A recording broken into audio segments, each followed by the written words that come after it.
Welcome, racers. How's it going, everyone? You joined me from a track much closer to home than the Nürburgring we were on last week. We are at Daytona International Speedway on the road course. So, looking forward to this one. A totally different track from the last three we've driven. Started out the season at... Where did we start the season at? Why can't I remember where we started right now? I'm blanking on what the first race of the season was. And then we went to... Someone check that for me. I'm feeling really stupid right now. Can't remember what the first race was with the Ferrari. Anyways, the second race was Portimao. Watkins Glen. Watkins Glen, thank you, Garrett.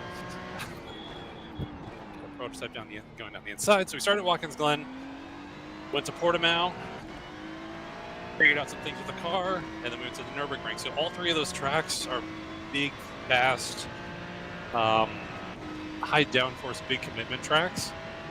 And now we're at Daytona, which is characteristically totally different. We've got banking to consider, high top speeds. Generally speaking, we're going to be fairly trimmed out on the car as much as we can really get away with. We're only racing for 45 minutes, but everyone knows that there's a big 24-hour race here in January called the Rolex 24. Fortunately, we're not going to be driving for 24 hours. Maybe we will for the upcoming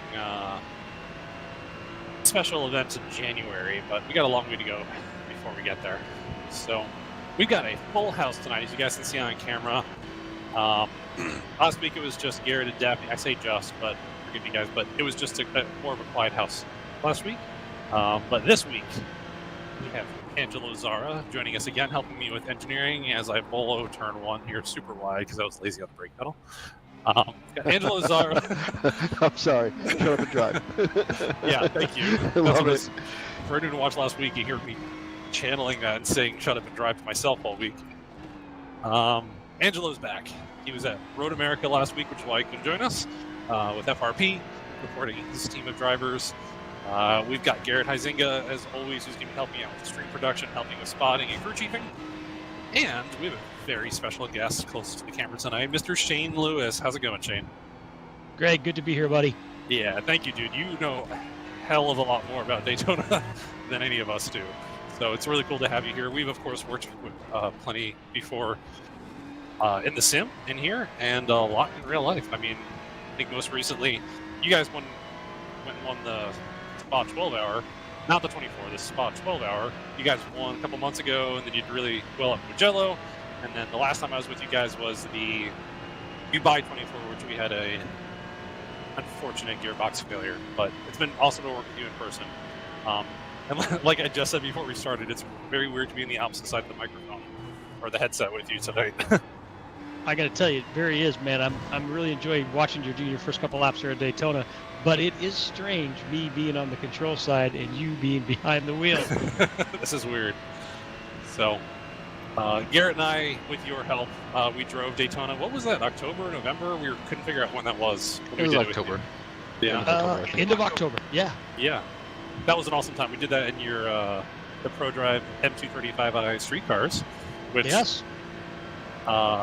Good bit slower than this Ferrari is tonight, but man, doing it in real life is a heck of a lot faster than you would think it is from the outside. So I think the big thing too is that, you know, just the banking itself, you visually is a whole lot different than when your body actually is positioned in that way. I mean, no video, no onboard camera, anything else is really hard until you do the banking your first time yourself. Yeah, nothing prepares you for how that feels. Like, I'm at the point now where when I drive Daytona on the sim now, I feel the G-forces like pulling my head to the side. Nice. Where I know it sounds kind of cheesy, but like I literally feel the load that you feel, even in a street car at 100, I don't know, we were 120 miles an hour on the banking.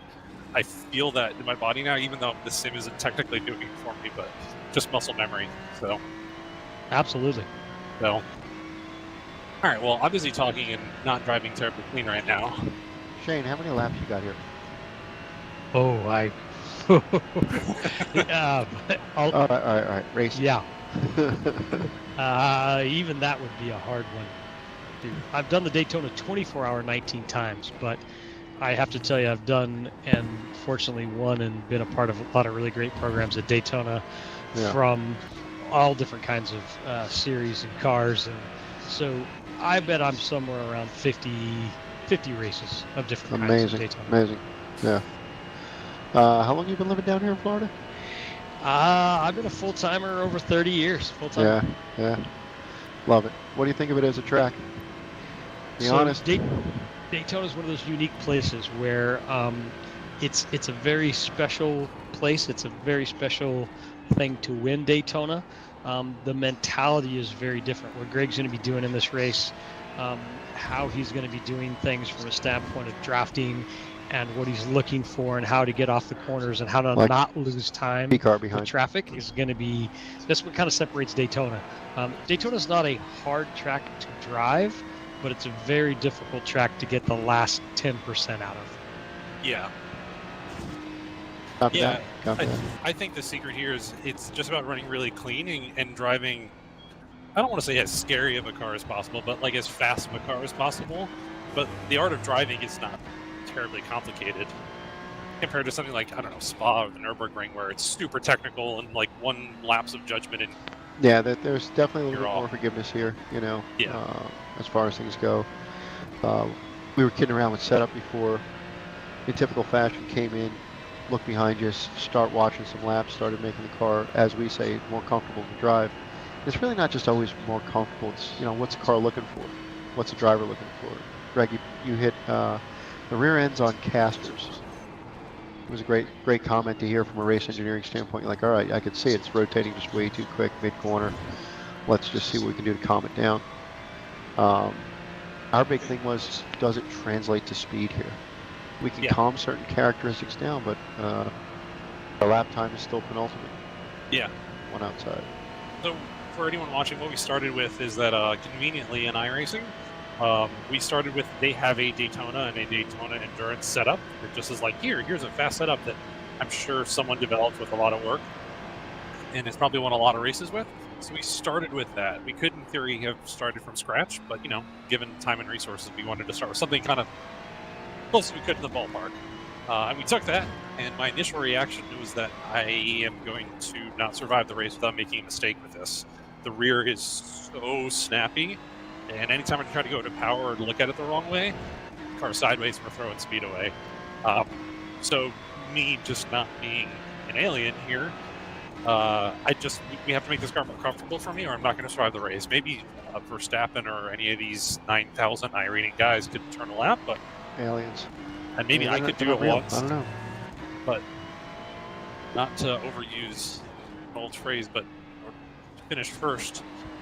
Shane, feel versus speed. So we were just talking about it a little bit. Give me your input. Well, it's kind of interesting. You mentioned about car being edgy. You don't want that. At Daytona, you need to have super confidence in everywhere you're at. And Greg made a comment like, well, it's not like being a Spa or the Nürburgring, but I think that the brake release and the entry and exactly pinpointing where you are at Daytona, I think Daytona is really a thinking driver's racetrack. You might not have to have big huevos in certain places, although I got to tell you, I've been watching where Greg's on the brakes at the bus stop. That's pretty dang deep for a GT car, man. That's like when you're past the 150, you're in it pretty serious. So you never want a car that's unstable in that kind of environment, because the track is going to come off the camber down into the bus stop, even though it's not as much as like the tri-oval where you are now. But you need real stability here to be fast. Copy that. Copy that. Three coming. Ooh, inside, outside, everywhere. Low. Someone went off, I think, there. Shane, you know how we're usually counting, like, I don't know what your braking reference markers are there in, like, a GT car or prototype or something? I would imagine the white stripes on the ground are kind of what you're looking for, or... Oh, you're coming down into turn one. Yes. Turn one, yeah. Yeah, turn one. I'm from the tri-oval. Me personally, I'm counting those stripes that are lit down every single where. That's my, because there's really no like a 3-2-1 marker. There's nothing really out there. There used to be a visual where you'd look down to the grass and where the point was, where the pit exit was. But, depending on what they decide to paint, depending on what they decide to do to the racetrack, it's really using those hash marks like you're coming up on right now, using those for a time distance. Yep. Greg was doing it every lap. 5, 4, 3, 2. And I was looking around, looking for other things, just like you were saying. Like, can you use the grass on the inside? That's too far away. Can you use that? No good. You're only left with that. There's really nothing else out there right now. Yeah, interesting. The sim model that you've got right here, it's super good. Like I'm really impressed. The bus stop has changed over the last kind of 2 seasons. They've used like a half piece of rolled Delron, and they've screwed it to the insides because they're trying to keep all the guys from dropping wheels. It's always amazing. They in general, if a driver starts dropping a wheel, they used to just pave it. Well, we as drivers will just drive over it if you pave it. So, like, where your placement is through the bus stop, Greg, is really good. And I'm not just telling you that because I'm on the with you, but it's really good. And they've tried to not slow the cars down at all, but make it a little bit of a penalty to get on there. Next time you're at the bus stop, we'll kind of point it out. Yeah. It's funny, he was overcharging the bus stop a couple of times, and I didn't realize how deep he already was. Yeah, I've been overcharging a little bit since we started here. I got to back it up just a little bit. Yep. So we're talking about good words. Yeah, smooth in, fast out. We didn't want to say slow and over slow, so yeah, we were choosing words. Yeah, I mean, the old adage is always slow in, fast out everywhere, but I think we're kind of past that. We have to roll something in so that you can still be fast out. It's not a point and shoot corner. You got to roll in when you can there. Yep. What I will say that I'm going to do for qualifying, just so you know, Angelo. Yeah. And Shane, I don't know if this is your strategy. I think you've taken pole at Daytona, right? I have. Yes. So is there a strategy when you leave the bus stop on your setup lap that you run the super high line to just run the longest distance and get as much speed as possible? Yeah, like where you're coming through now. I've done it a couple different ways. I've actually up here have gone all the way the high line a couple times and tried to I stay up top, and I've tried to bring it down. I won't exactly tell you my exact secret because I'm watching the sim model. My exact secret, it's not there. So where the Sunoco piece is up on the right on the outside, there's now a flag. And so I stare at that flag, and it tells me the wind direction, how close I should or shouldn't come to the wall where you're at. So I'm looking for wind direction, a couple things like that to get 1/4 mile an hour anywhere I can. Yeah. Oh, it matters at Daytona. 3 behind. Yes. Too close. Yep. Little Dale Earnhardt secrets, feeling the wind, huh? Full face helmet. Yeah. Going for the half face helmet next time. Window open, window net. Exactly. Hand out of the window with the little frog glove or something going on. Love it. You must have a pretty good setup. I've been watching your feet, Greg, and I'm fortunate enough to, I don't know what your viewers see on everything, but I'm watching your data, and I'm watching your feet. Oh, prototype's going to chop me off here. That's okay. And there's nowhere to go with the inside there, yeah. So what you're going to see, Shane, and I would love for you to, I mean, you've done, what is this guy doing? We always try to talk about the multi-class element. Naturally, we're in the GT3 class. We have, just like WeatherTech, we've got an LMP2 and a GTP class. So, of course, we're the slowest car, so we're always just being passed. And we're always talking about, like, the theory of how do we coexist with each other. I think Bo Barfield loves to yell at everyone that, prototypes are more maneuverable, they have more control, the burden of passing safely is ultimately on them. At the same time, though, you don't want to allow an accident to happen if it's avoidable, regardless of who's at fault. So we're always kind of like looking at trying to understand the best way to manage traffic.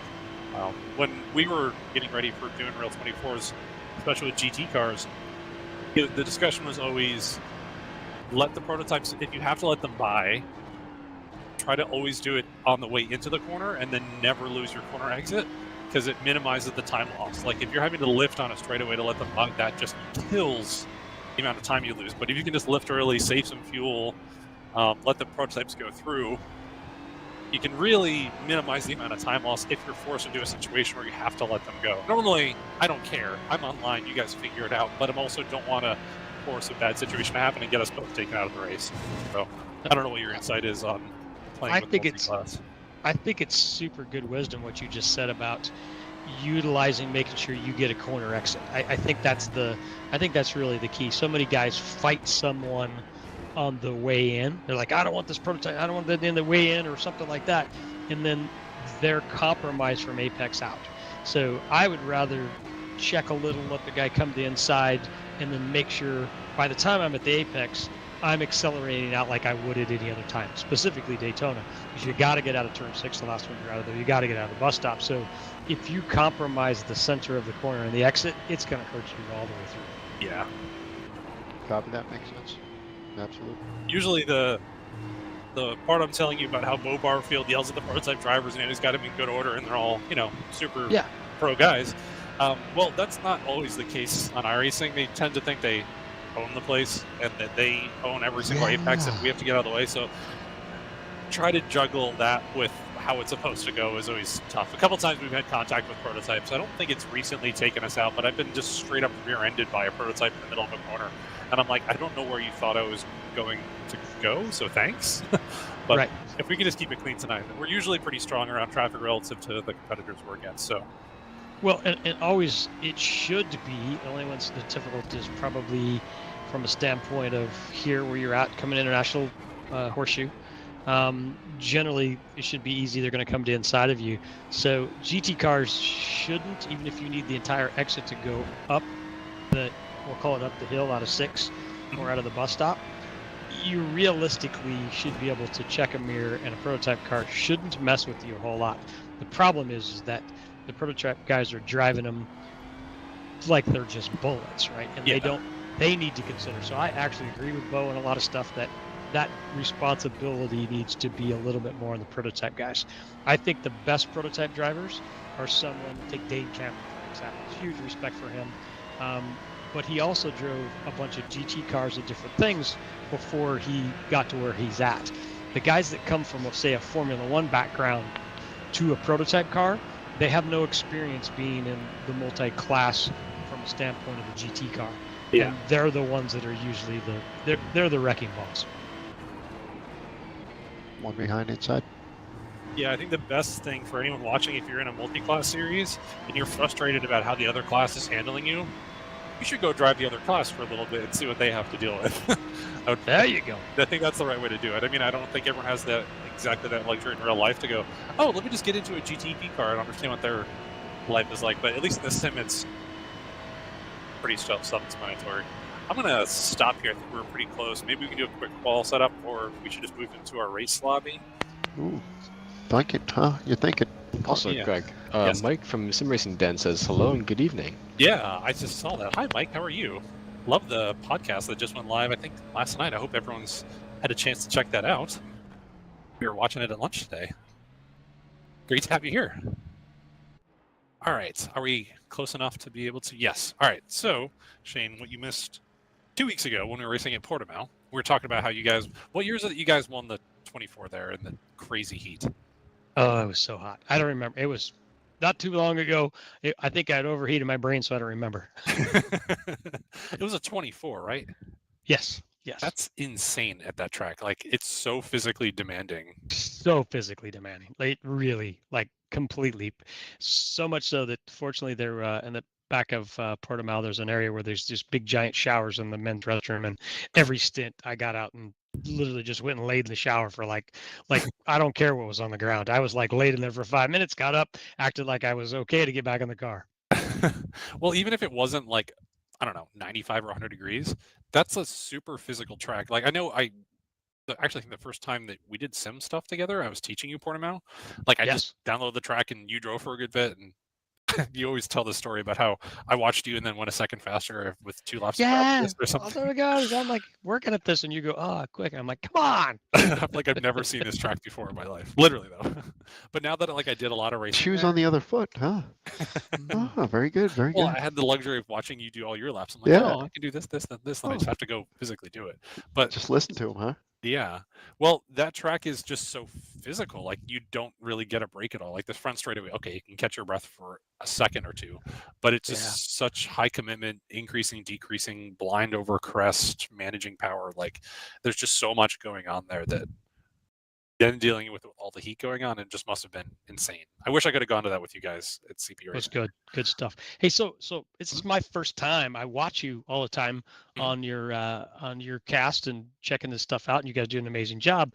But now I get to sit here in the control center and see everything that you've got going on. What I don't know is the things that you've done behind the scenes from a setup wise. I heard you talk about it a little bit. From setup wise, I'm watching your feet just because I have questions, because I want to be like, I want to help, I mean, that's got it is. But I'm watching you go to power out of like International Horseshoe. Interestingly, I've never seen the numbers. I'm looking at the Daytona map. It shows the International Horseshoe is turn 4. Okay. I always thought that was 3.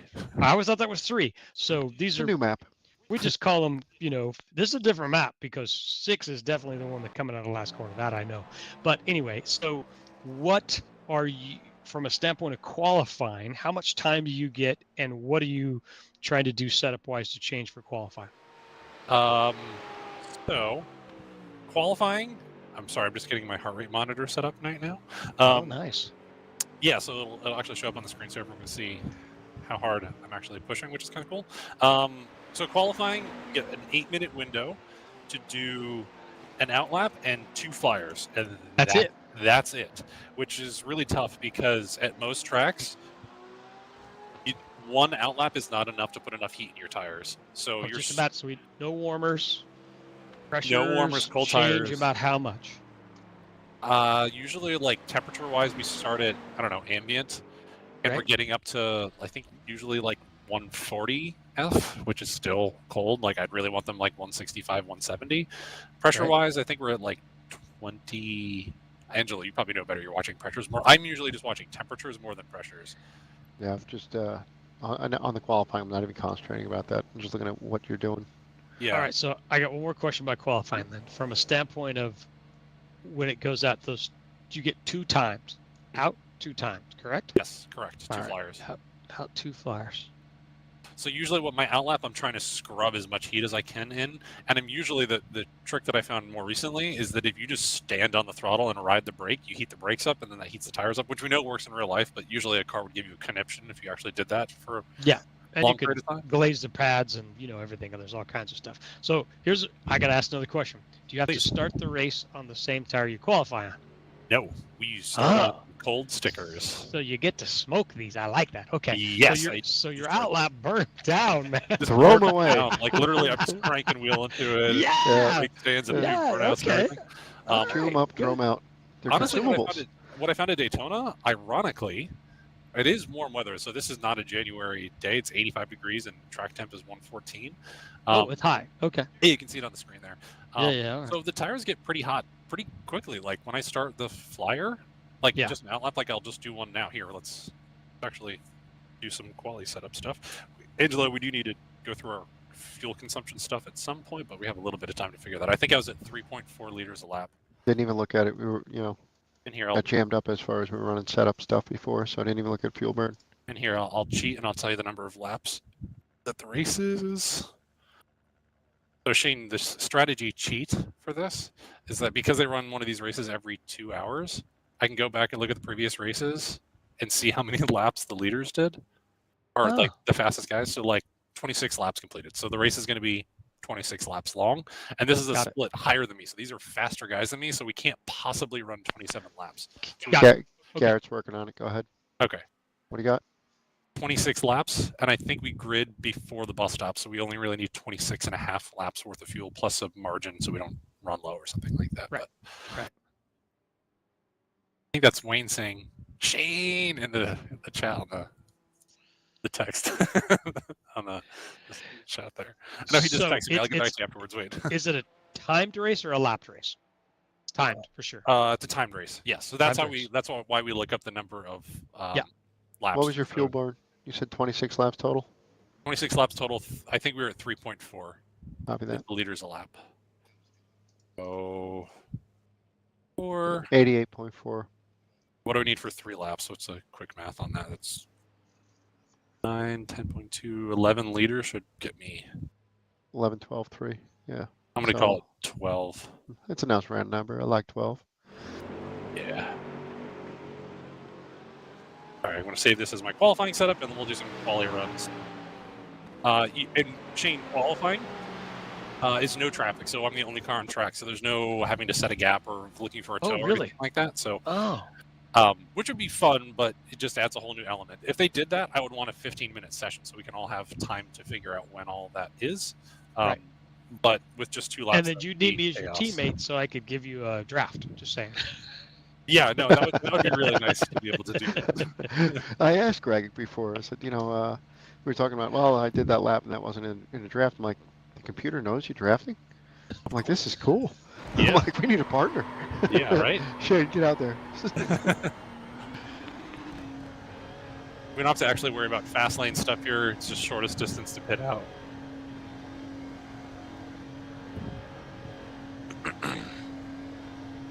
And what's interesting now that they moved the pit exit line after the turn here is that even on the pit limiter, you have to lift off as you go around the inside. Oh, you'll still bang that wall. Yeah.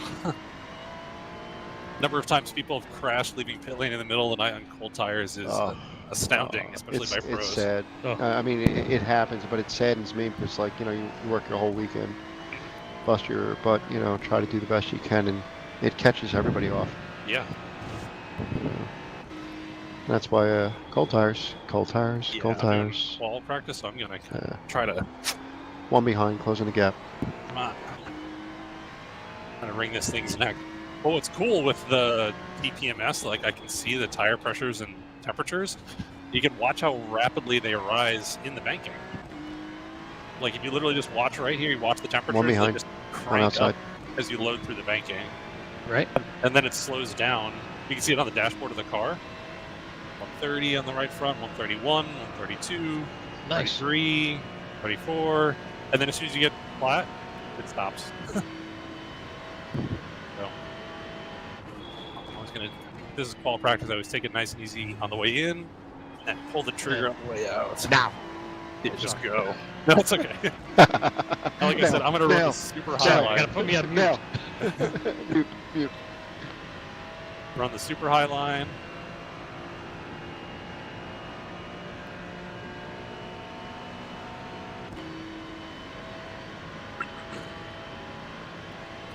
Shane's guys run a lot of different qualifying setups.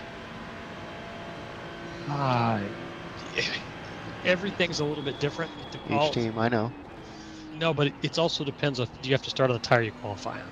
Oh, okay. So that's always the big factor right there. You're going to push the reset button like sim racing. Yes. Okay, sorry. Oh, and I overcooked it into the horseshoe because the prototype chopped me off.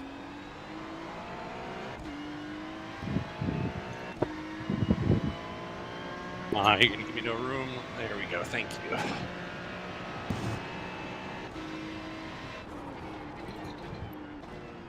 When we drove Daytona with you, Shane, well, I remember you said that has helped me a lot is that at both horseshoes, you follow just the inside curbing all the way around before you release the car.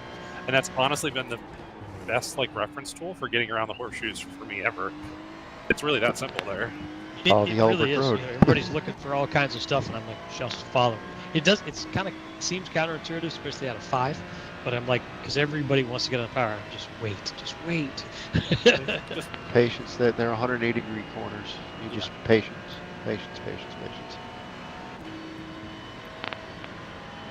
Temps are getting there now.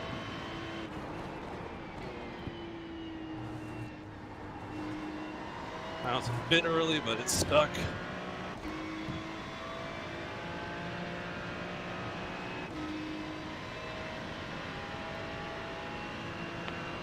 All right, so Shane setup was came in, rear end was hinged, basically skating all over the place.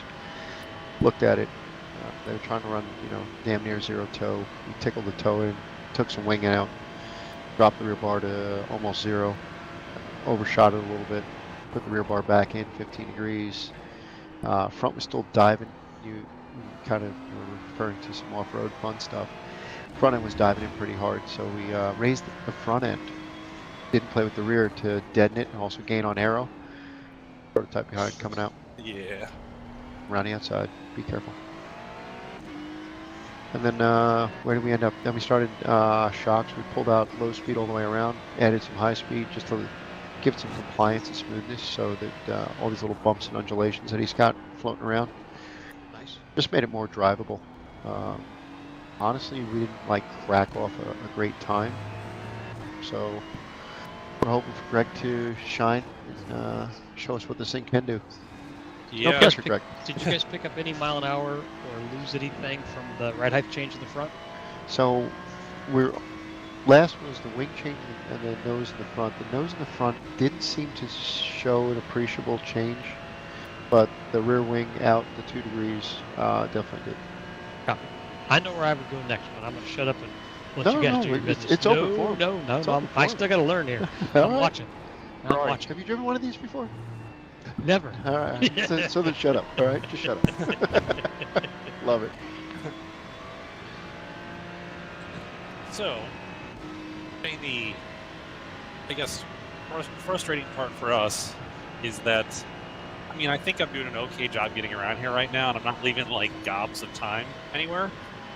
We're probably still going to be a second and a half off of pole, and I have no idea where that time is, and it's just these sim racing aliens that we've talked about before that, like, they just start doing inhuman things that don't make any sense. I'm not trying to make excuses for being slow, but we're out of fuel anyway. I'm gonna pull off to the side here. You killed it.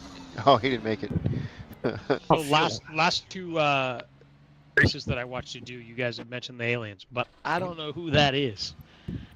Yeah. So, all right. So, if you can see it on the screen on the upper left of like the main display that you're looking at, you see like to the right of my name where it says 2.2K, and then all like 1.4K and all those different numbers. That's your iRating, which is a scale from 0 to 10,000. Think of it kind of like a chess rating. It's like your relative skill level, so where you finish relative to everyone else. The better you finish relative to good guys, the higher that number goes up. If you lose in a class below you, then you lose big time. So I'm a 5.2. Yeah, I'm a humble 2.2 thousand, which puts me in the top. Yeah, which puts me in the top 7% of everyone on iRacing, and then everything you see above that is in the tail of that bell curve. Like Verstappen is literally at 9,500 iRating, and I have no idea how those guys do what they do, but it turns into another second and a half. Like I'm 2.2 off. I didn't have perfect practice quality laps, but they were good. Yeah, like I thought they were good driving wise, but that's one of the things we're talking about. Yeah, you know, sometimes it just doesn't turn into the raw speed that these guys generate. I'm gonna try another quali sim here. So like we're just used to having our butts handed to us and being a second and a half off on, like I'm doing a perfect lap and I'm a second and a half or 2 seconds off, and I'm like, it's an ego check every single time. What is it, the computer game? Well, I gotta tell you too though, Greg, you've been instrumental in helping me over the last season, 2 seasons actually, just learning new racetracks that I haven't been to in Europe and all over the world. You know, your skill set that you've helped me. We went to a lot of races this year that I was super quick right off the bat because of your help. And I will say that I was always driving in your sims like I would drive on a racetrack.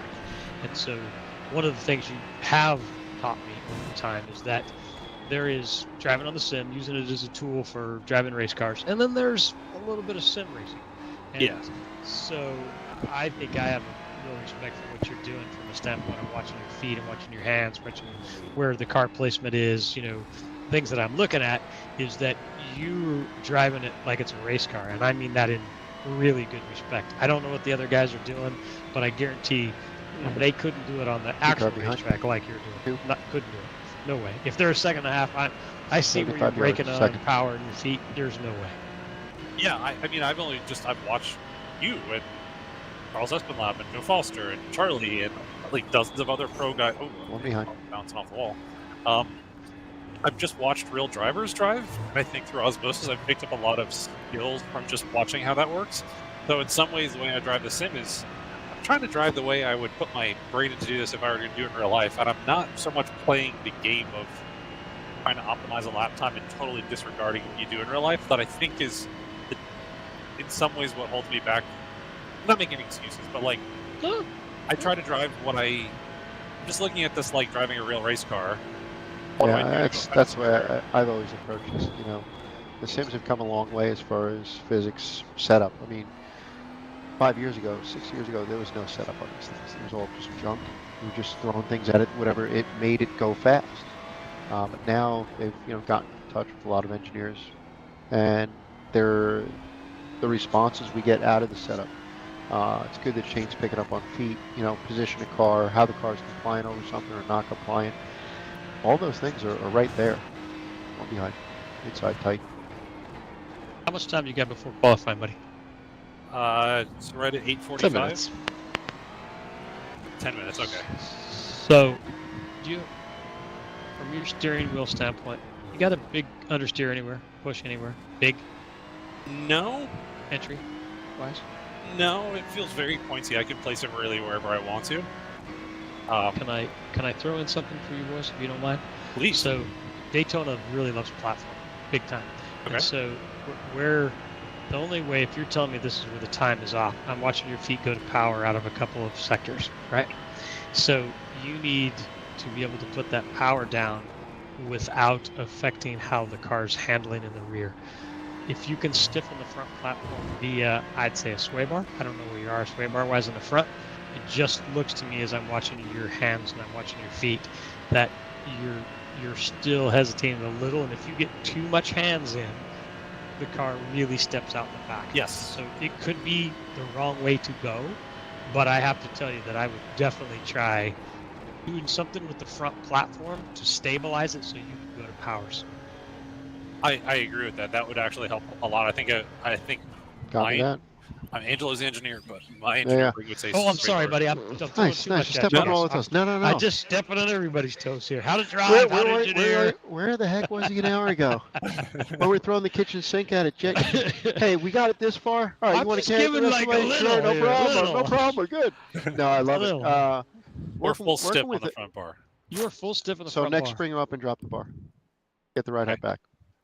All right. Wow, yeah. Do we want to try that right now with 8 minutes to go? Why not? Let's do it. Okay, so if you don't like it, you can go right back. Yeah. But you need platform in the front to be able to go to power. Okay. You need something that allows you. Where did you see it falling over? Oh, and I say falling over, just he gets to the apex, and all of a sudden it starts to pull it in. He's already turned it in. It already gets to the apex. And tries to go all the way to power, and then if he puts a bunch of wheel in after, then it spits itself out. Yeah. So I'm like, he just needs something. That would be roll loose.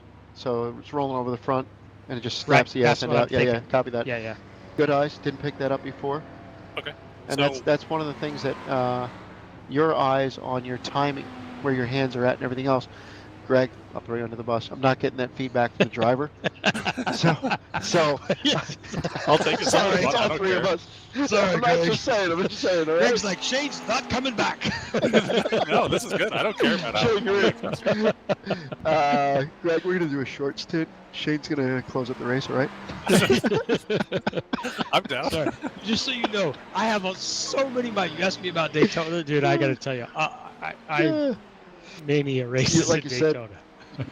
All right, we went up on the front brake. Sorry, we're just on. All right, so setup. So let's go one click up on the front spring. Yep, and then we're still at 2.193. A little tip low, that's good. And then start softening the bar back up towards the middle. So just so you saw where the ride height was for relative, we were at 217. Yeah, that's fine. And I'm not worried about tenths in it. Okay. Not worried about. And then we're going to go down to what, 75 degrees, 15 degrees? Go one more. Okay, 60. How much blade adjustment do you have? From 0 to 90, 90 being full. One side, both sides? Both sides symmetrical. They don't let you do cross stuff. Yeah, so in a sense it's... Got it. Sorry, here I go again, engineering the car. I'm sorry. No, well, the funny thing that we talk about every week, Shane, is that, so I'm engineer, coach, strategist first, and like driver is the weakest part of me as a motorsports side of things. Oh, no.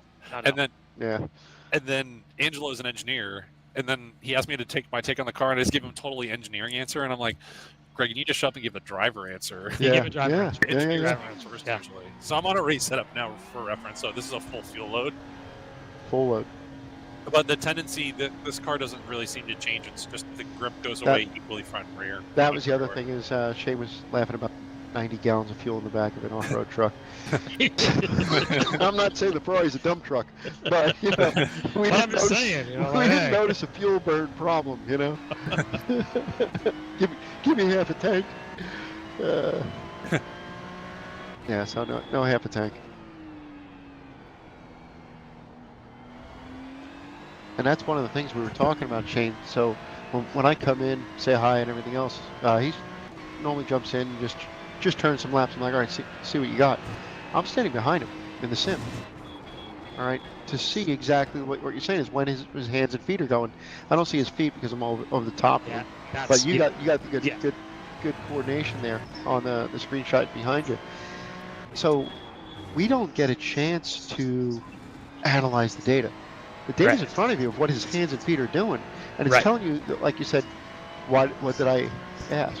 Where did you see it rolling over? Right, rolling over the nose a little bit somewhere, and you saw it because it would dig, and he'd go to power, and he's like, too late, it's already rolled over. Yep, platform stability, love it. It's funny when you're able to see what's going on. You need data a lot. I won't say no data. But you don't. You just need data a lot less when you're actually the engineer's able to directly in real time witness and talk to the driver about what's going on. So that's the fun thing about working with the pro guys, with an educated butt, They go out for a lap and he's keyed the mic and he doesn't let go of the key. And it's just like, all right, turn 1 it does this, turn 2 it does that. This is what I've got over here. Third gear's too short. When you try to write things down as an engineer, you're like, it's too late. Just forget it. And the neat thing about this on the sim side, Shane, is I get to stand behind him and watch a lap. I don't have to wait 45 minutes for him to come in, download the data, look at the video and go, what lap was that? Oh, lap 5. Look at lap 5. No, that wasn't it on turn 1. No, all right, lap 6 on turn 1. This is live real, so to speak. So from the monkey seat, it's pretty cool. You get to engineer the car quickly. Delta? You got a Delta there? Yeah. Oh. Still goes out a little bit on power on the way out, which I just need to work to manage. So but just it anything seems like you lose on power down. Only International Horseshoe. Though. Yes. I just wanted to make sure it didn't pick up a big push in the kink. And in the transition time and the bus stop. But transition right now, time. I've been watching your entry. I don't want to tell him this. You can say it. You'll get a big head. What happens is that the entry speed with more platform. Daytona loves more platform. You can. That's why I asked you what you have to run on the same tire you qualify on, because you can run it into some of these places and have quicker hands in qualifying than you would in a race. And so transition time, if you up that platform, it might require, like here as he's coming in, let him do it more quiet. Turn harder right and go to power quicker because you're not worried about it rolling over.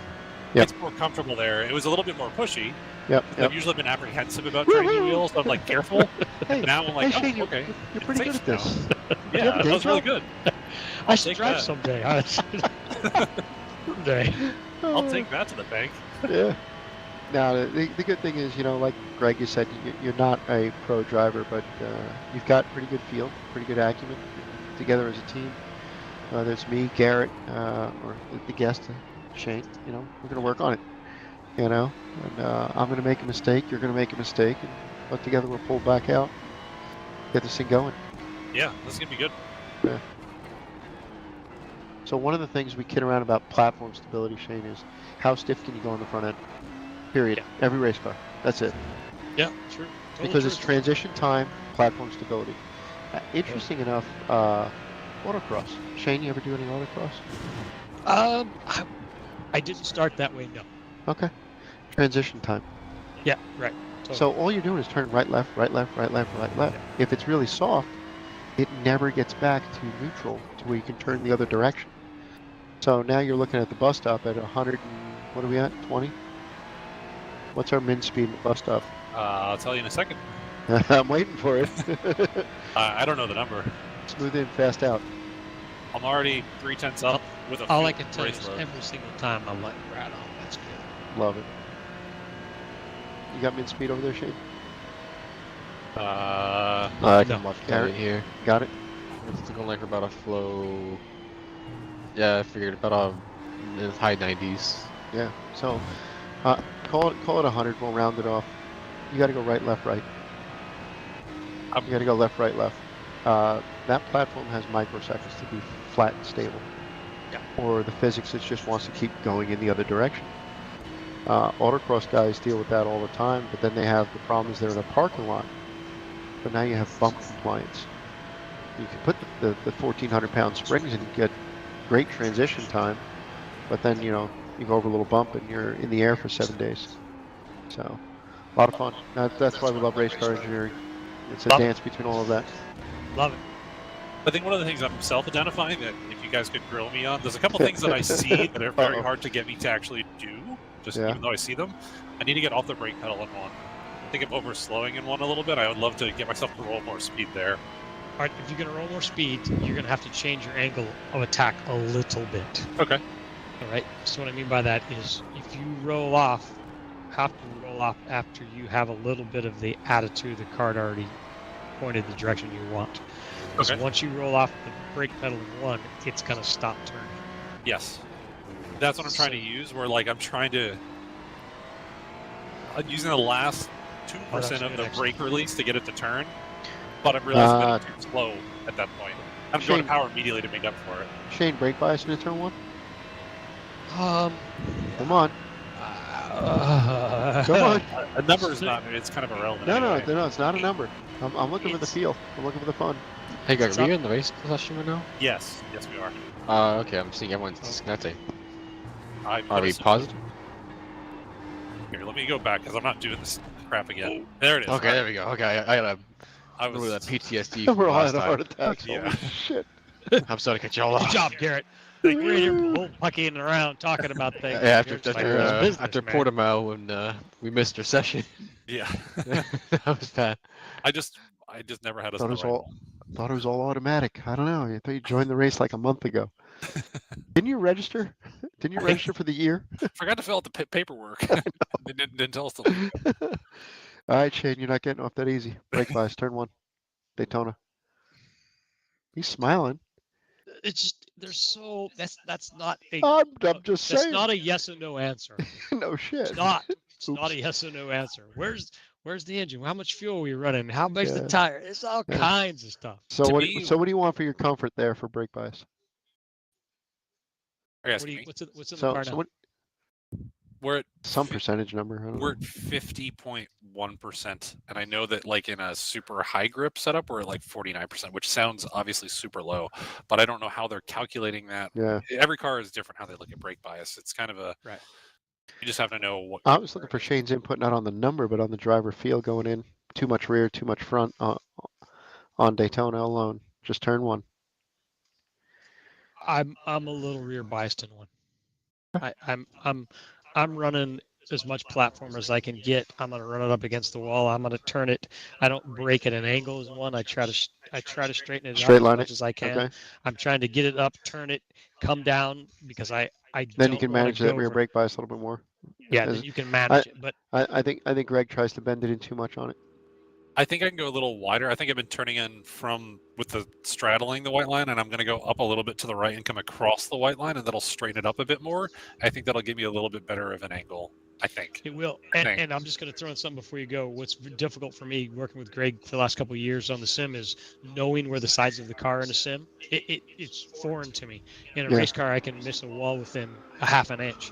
I get the sim, and for some reason, I have a difficult time gauging the side of the car. So I couldn't tell you how far you were up there, Greg. I'm not saying it's right or wrong. I just said that's what I would try. I'd try to start up higher, turn it a little bit more up from the height of it. So once you're on the brakes, your hands kind of open up a little bit. Which then squares up your platform, and then you're back to more natural braking. Yeah. And I was going to say, from an engineering standpoint, for me, I think braking efficiency is a heck of a lot more important in turn one. Like just getting the car stopped in the shortest distance, way more than it carving in so much. So just for you, I just wanted to see where our pit stall is. This is a short practice session, so we're. Hey, Greg. Yes. You need to broadcast. Oh yes, thank you, TJ. Thank you. I'll do it right now. Noise canceling headphones. What'd you say? Huh? What? I don't like these noise canceling headphones. Thank you, TJ. See, and this is why I totally missed you that time that you were here. TJ's on point. He TJ's is on in the point. back, but he is on point. We never would have missed that session if he was No. here. Not that No, I'm not trying to make him feel bad that he wasn't here that one time. Yeah, But... just saying. I'd TJ, make it feel thanks. bad. I'm just like, hey. So what that means, Shane, is just that we're putting the link for our YouTube into the chat on iRacing, and it's pretty common that people love to pull up the live stream while they're in the race with us, which is kind of cool. I don't know how you could manage looking at both at the same time, but please do. Aliens. So, all right, I'm Not actually going to human. go do this qualifying thing now. Wait, I guess they could look at our strategy. Okay, Listen to our I'm gonna strategy. turn my mic off and let you qualify. That's okay. We can talk up. So we get back to Shane. Shut up and drive. Greg gets a little mouthy sometimes. You know, he's engineer. He's full of words. I need to shut up and Shut up and drive. All right, so you ready? Yeah. All you, 3 laps. Okay. Copy that. Have fun. All right, we can talk for this one, but sure. Yes. All right, I'm going to try to put as much heat into this thing as I can. Still helps a lot. Just pile on the understeer. Wouldn't do this in real life. Here's some brake stands. Thanks, Mike. Appreciate you tuning in. Glad you're having a good time. Thanks to everyone else for tuning in, too. I can't even keep up with all the chat up there right now.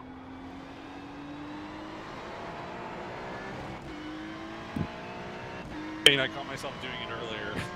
I called it the Espenlaub method. I kept dropping my right hand to my lap in the banking because I got bored. Why do I don't need 2 hands for this.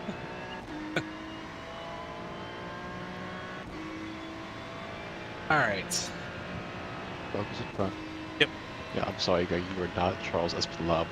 No, I am not. All right.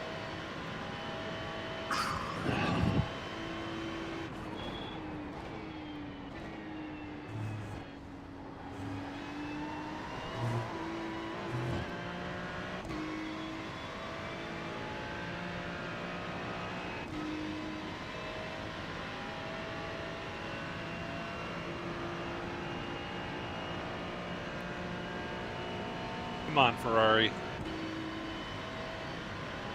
At least we know it won't burst into flames on here. Am I allowed to say that?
A little shallow on entry.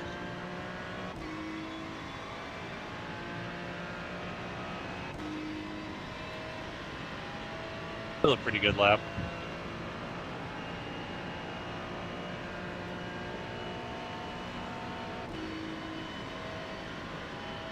Gonna run it low across the tri-oval.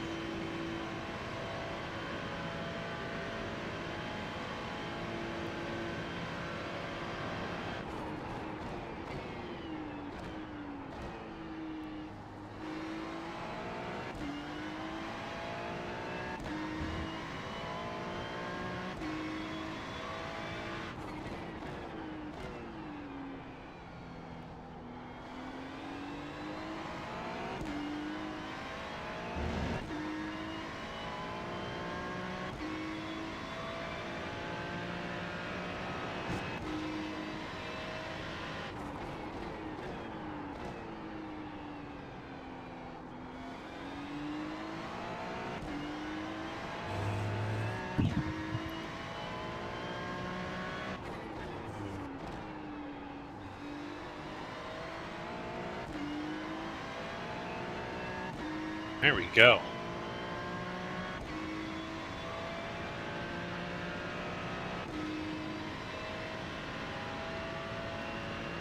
Do a little better in the bus stop.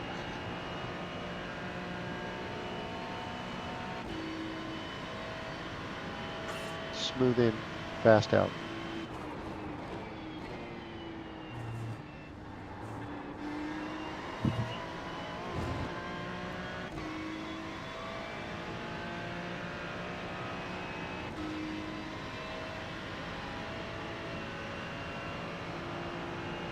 A little hesitation in the bus stop.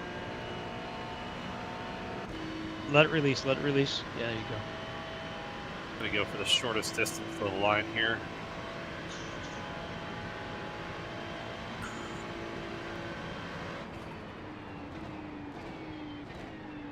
Cool.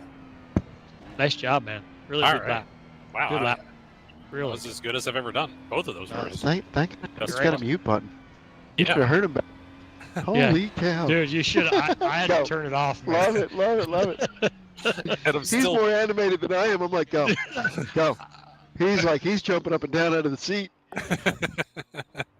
That felt really Hands good. all over the place, just like rocking back and forth in the chair. It felt really good. I feel like just focusing and just like taking the task at hand and just doing it was all it really was there. Yeah, we The had to last leave you minute, alone. the setup change. Thank you, Shane, because that was Last little bit. car felt Nice job. really good. Good For that. teamwork, boys. Teamwork. Nice. Yeah. That's what it's about. Teamwork. Teamwork. Yeah, Yeah. thank you. Do we know where we are with the fuel calculation? We've got. It came up to a 36.4 for the refuel liters, but I figured probably just go to 37 just in case. Yeah, 37. 30. Well, yeah, I guess that makes sense here. That's not about right. But that was it. Feel free to call me on my math. We'll double check that Okay. based on the fuel burn, but I don't think that's going to change so much here. So that was with 3.4 liters a lap. Yeah, that was 3.4 liters. It was a 26 lap race. And that was 26 Well, laps. Or Shane, if 26 he and a picks half? up the Yes, throttle we a need- little we bit need- sooner, we're gonna burn a little more fuel. You know, if he could just get on the throttle. I mean, for crying out Dude, loud. he did it. Greg, I had to tell you, I was back here like, go now, do this turn. I'm like, go. I had to mute it because you'd have been like, what's wrong? I'll try not to look up. I feel like I saw a lot of motion. I have the stream overlay for anyone watching. I can see it. Oh, up yeah, above me. don't watch No, that. no, we need to I'm put a little not tape watching over that. No, no, no. Oh. You know, I might just need to take the stream away from you, Greg. So again, just to confirm that, so the race distance is 26. We grid on the back straightaway, so that's 26 and a half laps or 27 Okay. laps worth. I'll calculate 27. I would just go for Grid 27. on the and back straightaway? yes, this is one of the dumb things about iRacing is that you get half a lap to warm up your tires. So we're literally going to grid before the bus stop. The We're prototype's taking like 40 liters, I guess. Do you go through the bus stop or do you go straight? literally you can see where I'm gridding here before the bus stop. The prototype field. No, we drive through the actual bus stop. You don't drive straight through. Okay. Yeah, these huge tire walls. So like we're starting on essentially ice cold tires. And Garrett, if you get that set, and left side tires only. What? I'm sorry. White lefts. Yeah, I was gonna say. Sorry. Right side I was gonna Right say. side tires. What's The going on? last here? 3 tracks we've done have been left side tires, so I think that's out of habit. See, this is weird. This happened before both the fuel changes and the tires change when we bounce in, out, in, out. This has caught us a couple of times where you've said it to TJ. TJ, right side tires. And TJ looks down and goes, sugar, left side tires. Oh, hold on, I'll change it. And he would be changing it. I'm like, how does this thing like reboot all of a sudden? It's resetting when you change those. You make those changes. This has been a constant in iRacing that we've been dealing with the back. I watched Garrett and TJ go through it multiple times where they physically set what tires they want. Here we go up to the race. Tires are not right. Huh. Yeah. Make sure Yeah, we're we've on had moments dry where tires we also. put on dries, and yeah, I made sure we're on dries. Don't worry. We've had moments where we do it on wet somehow because iRacing decides it wants to see some more chaos. So Garrett and TJ are spot on here. Double checking. Oh, heart rate. Also, heads up, the guy on pole in GT3 has never been on pole before. Does not know the start procedure. So be careful. I have a question. How Yeah. long till the race starts? 17 seconds until we roll off grid. Okay, really quickly. Yeah. Porsche, I got it ready. Porsche's put power down really well. on cold tires and stuff. So the Porsche is gonna get out of the slow speed corners quicker. The Mercedes, the two up to the right, remember those are gonna be high speed cars. You need to keep them to the outside of you in the bus stop, right? I'm just throwing stuff at you. If you want to be up there in the front, the Porsche is going to put power down good out of 6. The Mercedes are going to come, make them go to the outside of you. Don't let them pass you on the inside. Okay, I'll show you. Cool. All right, good. That's helpful. That's good. Love it. Love it. Love it. Love it. So we just basically roll off and then just go green or flag racing. So the products, the GTPs are in the bus stop, and then the P2s take their sweet time getting rolling here. It's kind of on the discretion of the P2 leader. They're going now. And then the GT3 leader, he ended up 9th. So you have a gap, right? Yeah, they split the field a little bit here, but it's up to the discretion of the leader in each class. So dude, the guys in front of you, it was a 10th, like it was minor. Wow. That's why you're right there. Yeah, so we're going to go green here. So basically, as soon as the GTPs will peel off as soon as the pace car dives into pit lane, which is, it like does a true dive. So basically, I'm on top of these guys, and I'm just going to go with them whenever they go. And I just want to survive turn 1 is usually the goal. So pretty much any second now.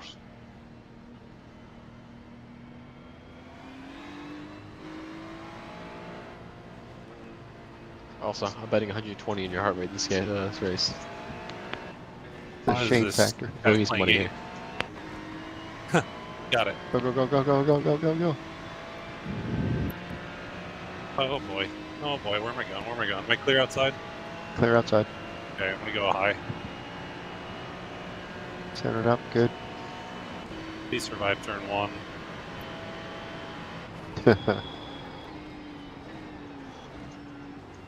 Right. See this prototype, don't you dare. Clear behind, clear behind, clear behind, clear behind. All clear behind. Copy. All clear behind. Cool. All clear behind. Thank you. All clear. Nice start. All clear.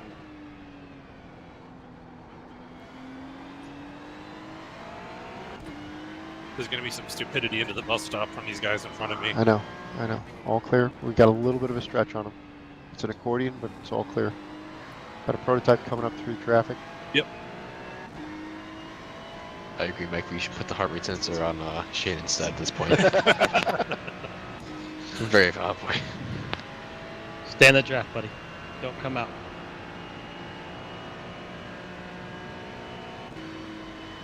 Mustang's got no chance behind. All clear. Prototype looking inside.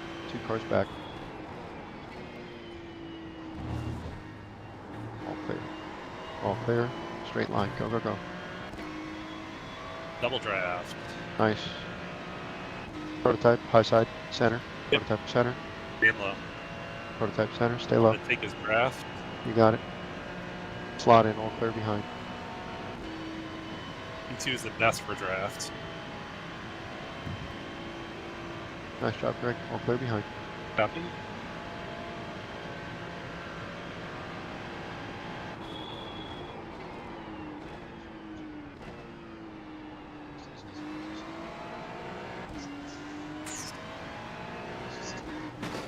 Mustang's tight. Be careful. Be Yep. careful. Yep.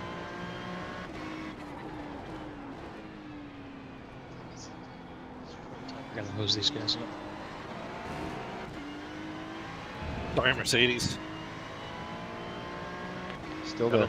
Still I see there. him. Still there. Still there. Clear.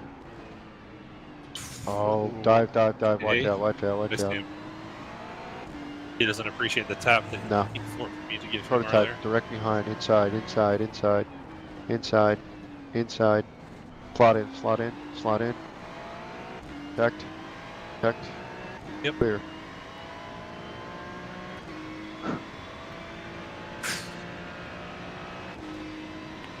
Breathe, he's close. Stay Breathe. low to defend the Mustang, no?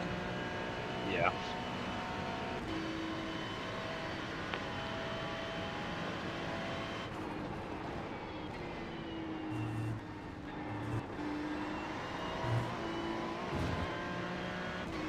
Mercedes is fast in a straight line. We are trimmed all the way out. Trying to stay under that draft of the Mercedes. I'm staying low. These guys love to run high to break the draft, but they're doing themselves a disservice. I don't know. Mustang's got a draft on you. Yep. Outside. Prototype outside that. Yep. 3 wide. Mustang side by side.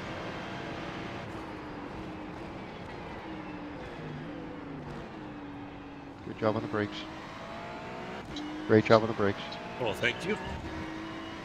Oh boy. Shit! No! No, no, no, no, no, no, No, no. we're just totally screwed. You crunched the front. I saw it. I'm gonna try to get it around. Definitely the black flag. Totally not your fault. Try to get it back. I don't want to ruin these guys' race. Man. Well, that was fun. We make sure I have take as much fuel as we're able to. We're gonna have enough damage that I can't even turn to the right now. Yeah, it's a tough one. I got to tell you, there was a lot of carnage in front of you. I was first like a little upset at the Mercedes, but he actually got in the back. There's some prototype guys out there that don't belong in prototype cars. How's that? Yeah. Yeah. They were all over the place. I'm gonna get a penalty if I run on the apron, so I'm gonna run up high. Get a penalty for running down the apron? They won't. No, I'll get a short even though you're penalty. damaged? Yeah, I know, it's pretty stupid. Well, they don't know that. Really? Okay. Right? I just think that'd be, they give you a Pretty easy, right? A prize for that. Yeah. Yeah, right? Yeah. I thought I picked right when I went down to the inside, but that thing moved at the last You couldn't second. have done it. There was prototype. There was cars everywhere. They were. Yeah, it was overly aggressive. There's nothing you could have done on that. Yeah. So driving it back to pit lane, we're just saving ourselves like a 7-minute penalty, Prototype, a tow penalty. yeah. No. Fox, Man. Fox. All right. Well, we'll still finish the race. Yep. Recover the best we can. Sorry, guys. I thought that. So That was feeling really there's racy right repairs there. in pit lane. Yeah, it'll take like 12 minutes. Obviously, we're going to be out of the race, but Yeah. So yeah, But it'd be best to turn laps and have some fun. yeah, it'll be racy. I don't want to interfere with anyone's race, but at the same time, I'm not going to give it to anyone. Well, unless yeah, you only want the Ferrari in sim racing because you couldn't afford that. No, we'd be bankrupt right now. I love the Ferrari, but I'm like, I don't think I can afford that. Yeah. Well, here, what we can also have the luxury of doing is looking at the replay. What's the while nose? we're sitting here. What's the nose on an LMP2 or an LMP3? It's cheaper than that. We just did a nice house in Jupiter worth of damage to this car. Man, Yeah, I was so got a early in the lap house near the too. coastal there. No, man, you could see up top that there was. The odd part is in this race. Do you see how many prototype cars were off? Yeah, Like, they were. It was crazy. Yeah, like their tires just never got up to 10. Yeah. Oh, you think it was? All right. Yeah, you're right. Probably so. It took them Rolling longer, up, we just, can't you know. see what's going on up ahead, and I just see this thing up ahead, and I'm just like, here, let's go to the cockpit view again. I see this whole thing unfolding, and I'm like, okay, I have to pick a direction here very quickly. But at speed, you couldn't see the Porsche that's wrapped around the front that the Mercedes hits. You couldn't see it. That's You're speed when it talking about, happened. talking about Yeah. Grello or Yeah. the one on the other side? I was like, he's pointing that direction. Mercedes, they're both going to go off to the left here. I'm like, I have to go to the right side. Yeah, Where, where else were you gonna go? yeah. It's I the only had place you nowhere can go. else to The I Porsche's could have going threaded there. the needle here, but there would have No, been no, no, no. I'd have gone to the grass, but just. Yeah, I was. See the 100 sign? He would have cut right across. It'd have been Stuck part of the my brakes, hood. parked it, went right across the grass. I mean, I could have slammed on There the is brakes. there is a cut but through I- right there. Take out a cone or something, you know. Yeah. Yeah, it's a motorcycle course. Yeah, right. Hindsight being 2020, I could have Played it- slammed on Yes, the it's brakes really here, easy when you can push the button. Play it at It speed. backs itself up. Go ahead. and then I Gosh. would have been rear-ended by the Mustang that Yeah, just breathed down the Greg, neck play it also. at speed again one more time. Yeah. Play it at natural speed. Yeah, at speed, At it's speed. a whole different. Yeah. Yeah, it's hard to read this in. Freight train, smoke.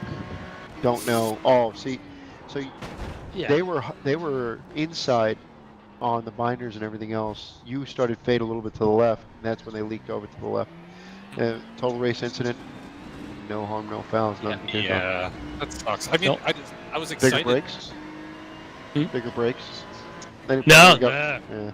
yeah.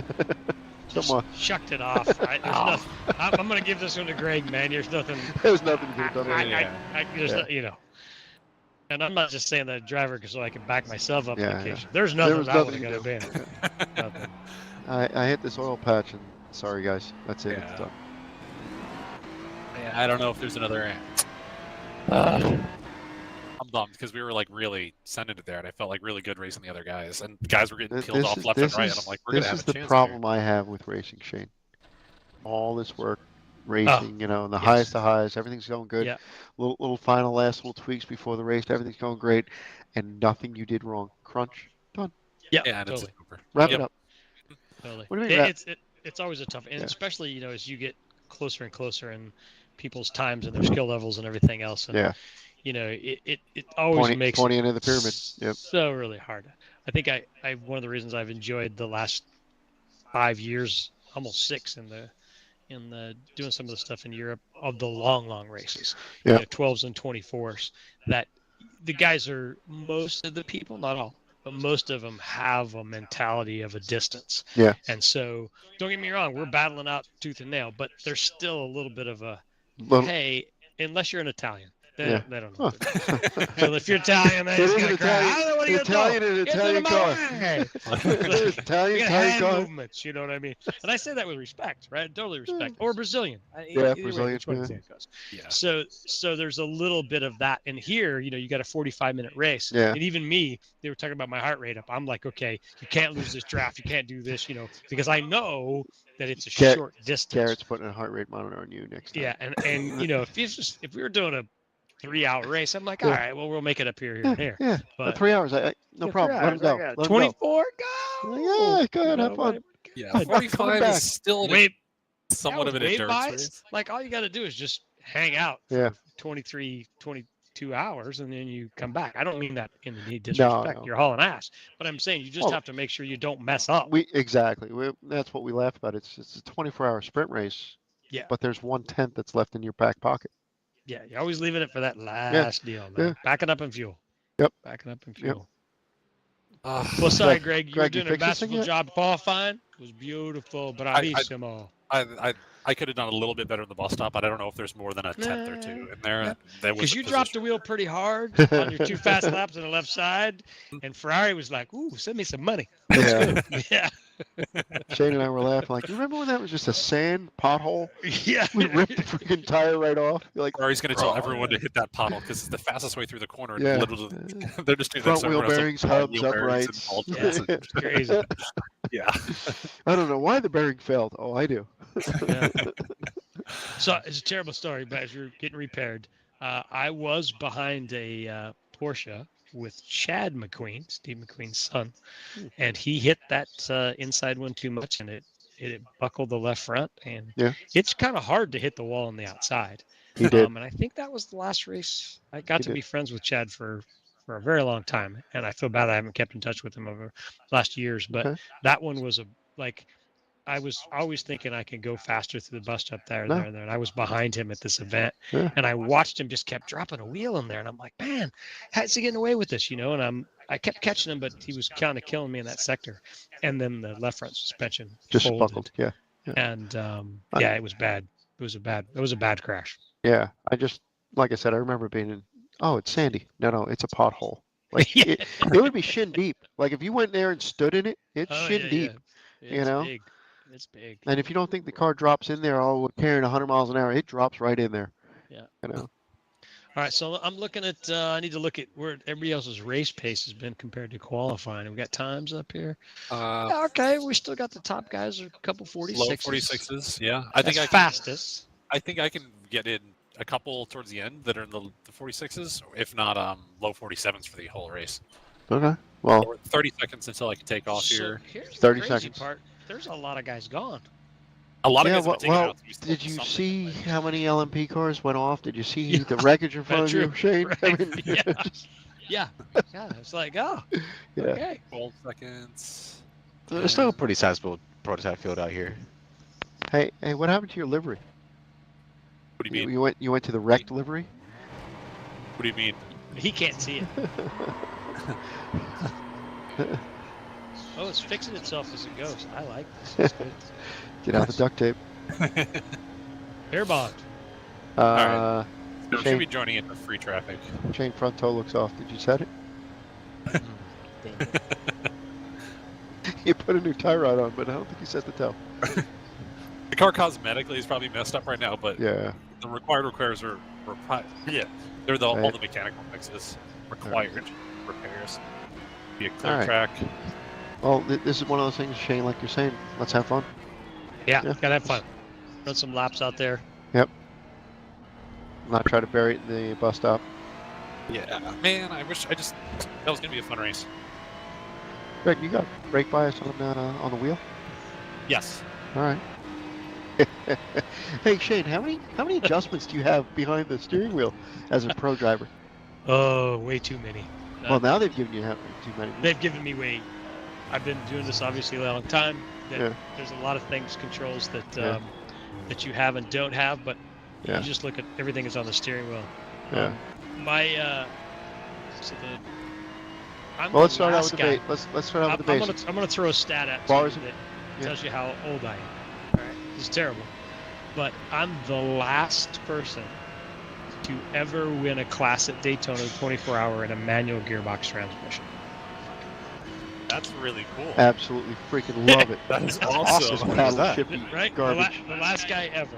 Love it. After that, everybody was like, we ran in that class against everybody that had paddles or they had deal. And we made a decision. It was kind of a decision from the standpoint of software and a few other things. And we had really good drivers in the car that could row the gearbox, And but there was still a chance, but you guys, you're still doing what you got to do. So so now all I wish I had is a diff controller in the steering. I want it all. I want it all. Give it to me. Yeah. So as Shane and I are alluding to, there's only so many controls P-car behind that they give a driver. All right, so you go back to the old school cars, and you're lucky if you have a sway bar adjuster and a brake bias bar adjuster. The only other things you can do is change your apex and the way you approach something. Nowadays, with some of the electronics and everything else, so what else are we getting? ABS, TC, like Shane saying, diff. I just had a phone call the other day. Guys, like, it turns different right and left. I'm like, diff's busted. He goes, no, it's new. I said, shut up, diff's busted. Yeah. That's it. Diff's busted. Yeah. And he's like, but. I said, stop. Diff's busted. Car's scaled okay. Car's aligned okay. Rear shocks are okay. Unless you got no front shock on the right front diagonal, then it's diff. Yeah. So totally. We're still waiting for the answer on that one, by the way. Yeah.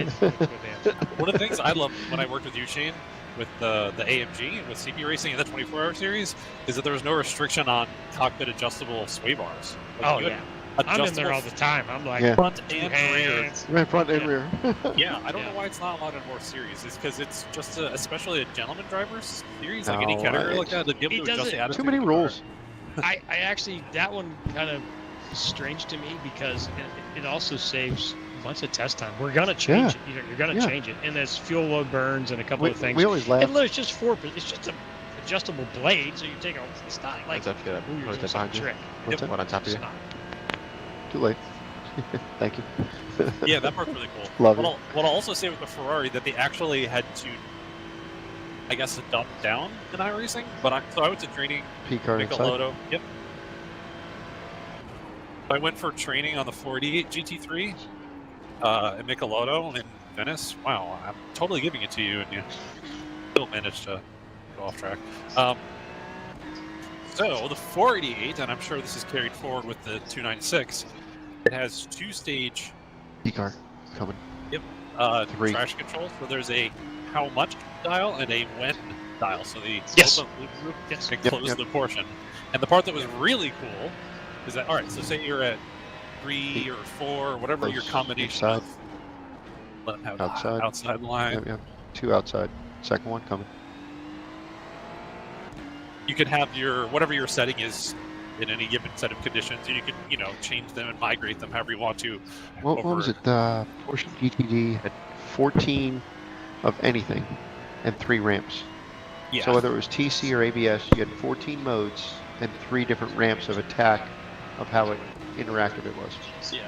What was super cool with the Ferrari Yeah. is that your engineer. All right, so say you're on TC1 is 3, TC2 is 4, whatever the combination is. Your engineer can go in and preset in the dash of the car or the electronics of the car, like call it a special setting that you press a button on the dashboard and it instantly changes both of your TC. Here, I'll go high for this guy. Stay. Yep. And it will instantly change your TC for just one corner.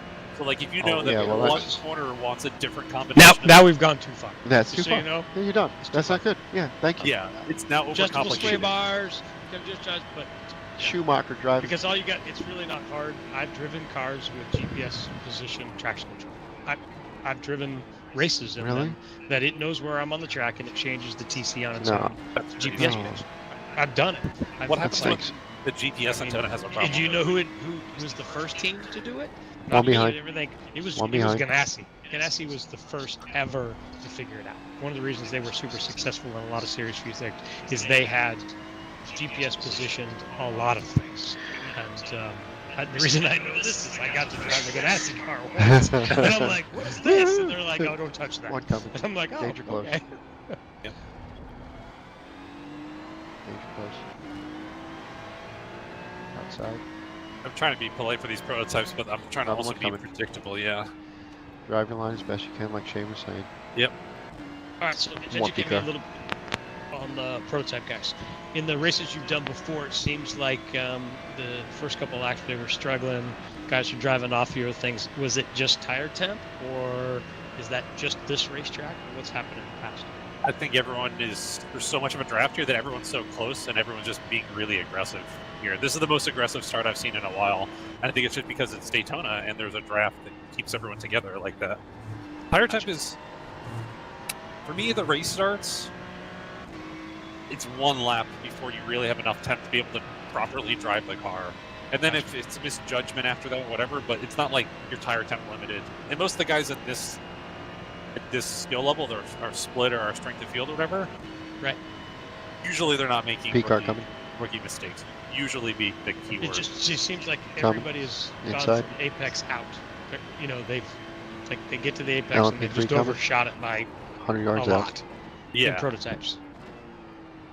Well, the other thing that happens with prototypes here is that there's no entry level points of guys who drive them. There's no requirement to get in and drive them. Like anyone can just show up and drive a prototype. And to me, I don't drive a prototype because I'm not at the skill level required to drive one. I see them. I stay away from them because I know I'm not good enough to do that yet. And there's guys who are half my iRating driving them, and then I'm competing against them, and I'm like, there should be a minimum rating requirement to even be allowed to drive an LMP2 and then a GTP car. So I think it's just more car than driver. That's never happened. In my opinion. It's never happened in reality. In my opinion, you shouldn't be allowed to drive a prototype in iRacing unless you have like a 2500 iRating or above, and I'm not there. That's why I don't drive one. You shouldn't be allowed.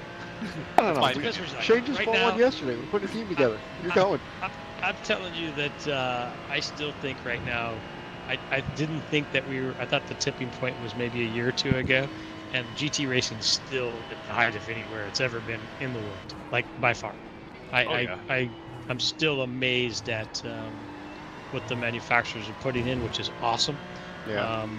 You know, a few obviously things that are happening in the world and what's going on and what cars are coming, and they're still uber committed to GT racing because it just makes sense. It's really good. Listen, the prototype stuff's awesome. Like, it's really incredible. But I'm just saying that, you know, cars that people can identify with more, and you know what they look like, what they are, and you know the BOP might not always be in your favor, but they're doing a pretty doggone good job most of the time. I will tell you that the car you're driving, out in the real world, not in the sim world, I think is, if they don't start BOP in this Ferrari a little bit more, no one's gonna drive anything else. They're just gonna quit, because if you don't have a perception that you can win, whether you can win or not, if you don't have the perception you can, they'll all go away. Yeah. And that's that balanced performance. You know, there's times where they've got to cork that, put a little stopper in the Ferrari. And, I don't want to say unleash the Mustang, but Yeah, the Mustang needs a little help, but I'm going to tell you that there's a lot of cars out there that there's no more to give. Take the AMG, like there is no more. Like it's. Yeah, we've talked about it here. We've talked about a little bit what you guys have done. It's a great car, but that's it. That's it. That's where it's at. Yeah. And so you take the Ferrari. Let's look at the last couple of years. You look at, my obviously I'm getting a lot of laps at Daytona, a lot of history at Daytona, but once I transitioned from that to doing most of the races in Europe, my focus was Nürburgring and my focus was Spa. And, I really wanted to excel at those places. And then the last 2 years, Ferrari comes to Nürburgring. That's a German racetrack with all the German manufacturers going at, and the Ferrari wins overall plus and you're like, okay, we'll sign an anomaly. And then it goes to Spa, and then it goes here, and you're like, come on. It's time to tamp it down a little bit. Yep. Just outside of Formula One, Ferrari has been killing it for the last 2 years. They won Le Mans 2 years in a row with the first 2 years of the car, and the 296 is still unstoppable. I wish they could channel some of that to Formula One. Unfortunately, I'm a Ferrari fan, but I don't want happen. We would be here talking forever while you were driving. That wouldn't be fair, but that's a whole different animal. They had to sacrifice Leclerc for their race win in another class. Yeah. 2 P cars behind. You want to really go there? Come on, Carlos Sainz. I'm just going to run the outside. What are they doing? Copy that, thank you. Making a mistake. Is Sainz going to Williams? Where's he going? He's not really sure right now. They pushed off the announcement because I think Bottas was talking about going somewhere, and now the deadlines are pushed back even further. So no one knows where he's going. Who's in the other Mercedes seat? Is it still Kimi Antonelli? I think. Is that official? Maybe for sure. I thought that was pretty done. I thought that was a pretty done deal. I'm not entirely sure. I don't know. I haven't heard his name in a while. I don't know. He's 17 years old, and it's not. To me, doesn't sound like. I wouldn't. If I'm Mercedes, I don't care who this rookie is. I wouldn't take someone who's that young. If I'm Mercedes, I'd put him in Williams first. Yeah, put him in a junior program first. Good call, Gary. That's totally me. That's what I would do. Totally good call. Because it's not like the Williams is not a good car. Yeah. Right? It's not like, you're still a good car. And we can say all we want about the guys. If you really it's back of the field, and you look at how close he still is. Yeah. Come on. Yeah. And like you said, coffee? Garrett's. Ooh, nice. Got some cappuccino. Yeah. Ooh, straight espresso. Nice. Can I have one? No, I'm kidding. Oh no! Shut up and drive. Shut up and drive. Shut up and drive. Are you really racing a Ferrari unless you started the day with 3 cups of espresso? Yeah, pretty much. A half bottle of wine at lunch. Yeah. FYI, we are gonna have to take a splash of fuel because the incident was so early that we couldn't fill the car enough to get to the end. So copy that. All right. Since we're not racing a fast Italian story, I was doing a lot of tire testing with an Italian team. And every time we'd come in to download, have a sheet, we'd write it down, talk, and every time they would hand me an espresso. I assumed I was a driver. Been there for some Goodyear tire testing. That's usually 3-4 laps. Yeah, and I have to tell you, that's it. I got to the point where, I became an addict. I mean, I will tell you. He's got the jitters. Where's it at? Where is it? Where are we at? I mean, it was 5, 6, 7, 8, 10 a day. Just we get out and they would break one and sit there. We talk. Let's get back in the car. Yeah, go. Come back out. Here's another one. I'm like, oh my god, terrible. 3 hot laps go. Here's an espresso. You want a long one? Yeah, there you go. Hey, by the way, I don't know this. What tire are you on? What tire are you on? Visually, it shows the Michelin logo. P car behind. Yeah, I see him. Going outside. Yeah. Stay low. Lift and let him go. Visually, it shows the Michelin logo. In other series, it'll show the Pirelli logo though as well. Going high. Yep. I don't know the answer to that. I don't know if iRacing will tell you. What does it feel like? What does it feel like? Feel like a Hancock? Well, a lot of times we're doing it has to be the Michelin. I don't know the answer. Maybe iRacing. I don't know if iRacing has announced an official tire affiliation, that they use X brand tire for different categories. I don't know the answer to that. I would love to know that. Actually, be pretty cool. I know Gran Turismo does a lot of stuff with Michelin back and forth. Right. It's interesting. I've been fortunate enough to do a lot of tire testing over the last couple of years. And it's amazing the differences even within the same manufacturer when they're trying to build something. And let's get down to the nitty gritty. It's going to be economics. Got one inside. Sorry. It's going to come down to economics after a while, and in supplies and pieces that you get. Money again? All about money again? Yeah, not money. Carbon black, for example, one of the key ingredients, not black carbon, but carbon black, came from Ukraine and Russia. And so with all that going on over there, you know, it's hard to get that material. Hold your line. Yep. Clear. One of the reasons Hankook has been so successful, you know, making tires over the last 2 years is because they don't outsource that material to those countries. And so, you know, globally, the last time I was at the Nürburgring, we were fortunate to be on a factory Michelin deal for 2 years at the Nürburgring on the GT3 Mercedes. I mean, it was awesome to be on the top Michelin tire with their engineers. That's a whole nother life experience of racing. Stellar game, that's got to be. Yeah, and so all of a sudden you pull up to the race, you know, freight train this last year, and there's Goodyear tires, trucks everywhere. Hello. I'm like, Goodyear doesn't make a tire for this. Well, they just bought.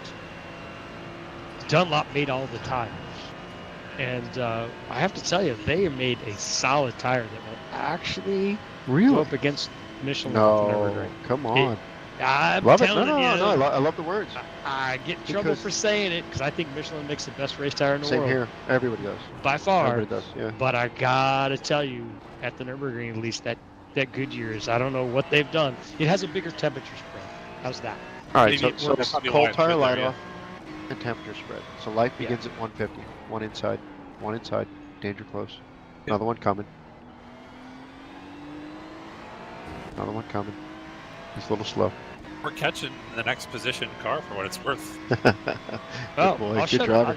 Drive, man, go. I mean, it's still going to be for, I don't know, EFL -1. Trying to stay out of the way, Mr. P2, but we're 14th.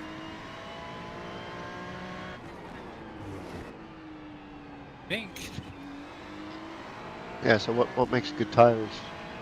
What? Cold tire light off, first thing.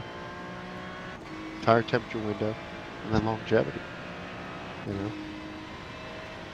The interesting thing from the shock side of it is we were playing around with shocks back in the day when Goodyear and Hoosier was dancing around the SCCA realm, and there was the tire battle. And Hoosier representative and I were good friends. We said to him, "You changed the tire. Why didn't you say anything?" He says, "No, we didn't." And then we cornered him next to the lunch shack. I said, "How did you guys know?" Because we're changing half the field shocks again. So what did you do? Carcass change, compound change, but it affected the spring rate and or the setup of the car. So, we never did get that straight answer, but it didn't matter. We just moved the shocks, did what we had to do, and try to find the grip again.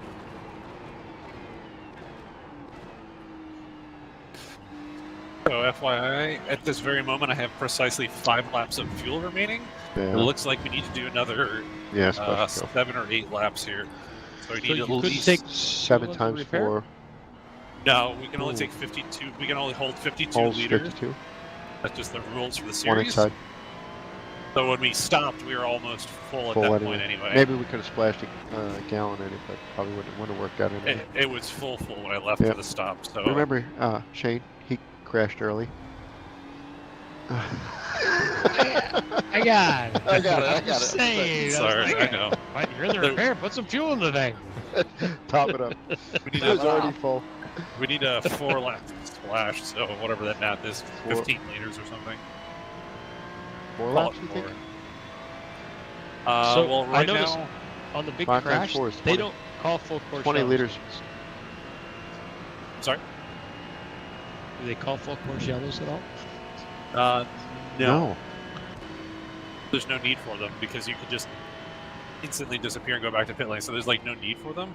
What I wish they would do in these longer races is like call it a competition yellow. Like just throw halfway, man. Throw them every some halfway. randomizer thing. You just throw them every hour or some. I don't know. However you want to do it. That. Halfway. Oh, this Throw it in is for position. This Porsche in front of me. This Golf livery car. Really? Go, man. Yeah. Is he gonna? I thought he was going to pit lane. That's I How mean, many catch laps? that pretty quickly. Seconds a lap here. You must have a broken car right now. Yeah. Something wounded duck. Hit him. Careful.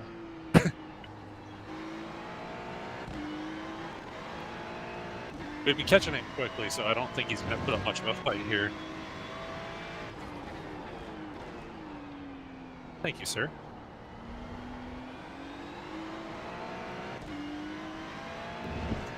This Mercedes ahead is laps ahead of me now. I was going to ask you something, Gene. That was. What the hell was I going to ask? What color stocks he's wearing? Oh, the question on tires, specifically with the Nürburgring. So you guys obviously ran Michelin's, and you actually have multiple tire compounds, more for different temperature conditions, more than like soft, medium, hard, like F1, where we want to go fast or slow and last long, whatever. Right.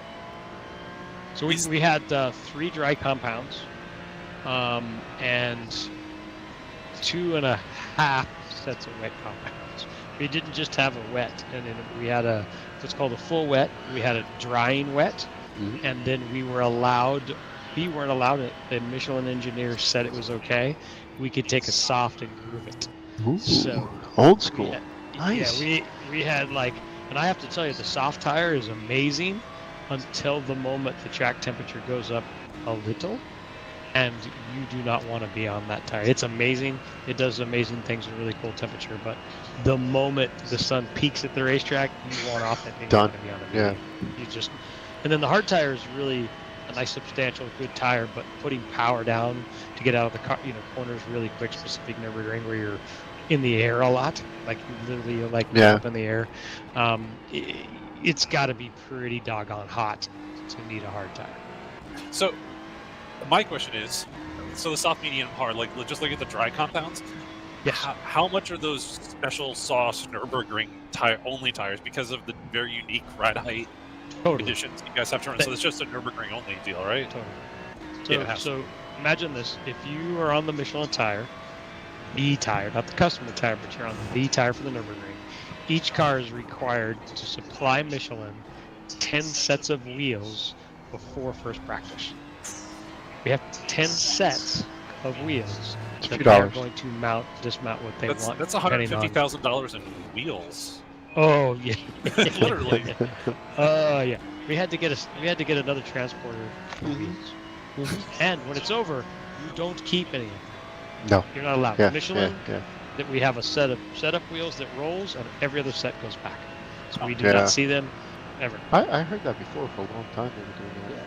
Yeah. They're so worried about reverse engineering, espionage. Yeah. And I know that it's true because I've driven on another tire manufacturer that copied one of theirs, and I said, "Build that tire. It's really good." And they're like,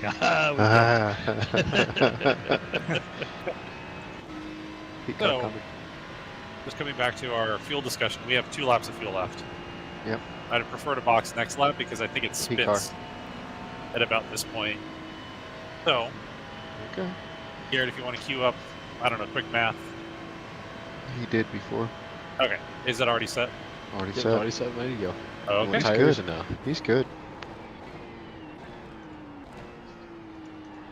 Want to do tires or no? Not worth it, no. They would cost. We don't need them, and it's only a couple laps to the end, and honestly, the tires feel fine. Okay. Really? Then why aren't you going any faster? I've been going the fastest. Oh, Holy shit! Purple Sorry. sector. Oh, Purple sorry. sector. Purple sector. Purple sector. I'll go faster. Put the tires on. Cars, 2 coming. Just trying to split you. Inside, outside, inside, outside. Inside. 2 more. One more. Moly. Where'd he get the gear? Chuck that one more coming. There, One more. Yep. One more. Trying to play polite and get out of the way. Nah, I know. Well, they're spastic, so they're a little fast, a little slow, and then catch you in. Alright. Outside. Happy. One more, 2 cars behind, coming slow. Okay. Go down the inside. And here he comes, inside.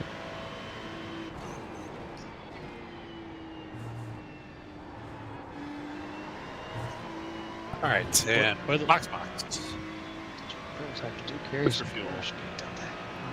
Yeah, right? Do like him. Even though it doesn't look like anything, it's still a good spaceship. Can you just give me 5 laps of fuel just to be safe? Or, no, 4 is fine. 4 is fine. 4 is fine. Sorry. The fuel guy's looking at the rig. Fuel guy's looking at the rig.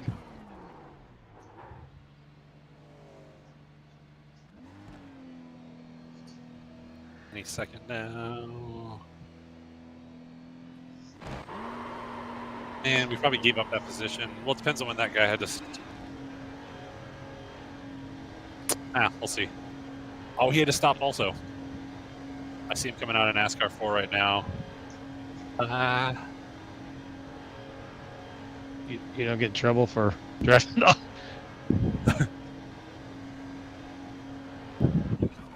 Cold tires, pit exit. There it is, Shane. I was gonna tell you be careful in the pits, but I thought somebody would need to have that conversation. At least I'm on warm tires. I know. I know, you still made me have a Code Brown over here. I thought, oh my god, we're about to lose the race. He had to stop also. Looks like he's probably involved in that same wreck. All right, so if you guys have me back on a race, we're going to talk tire warmers. Not this race, but I want you guys' opinion. Not this one, because that's a subject I get like about. Well, no, I totally get it. There's heart rate monitor. We'll talk about that another Shane. time, but I'm very much on your side with that, Shane.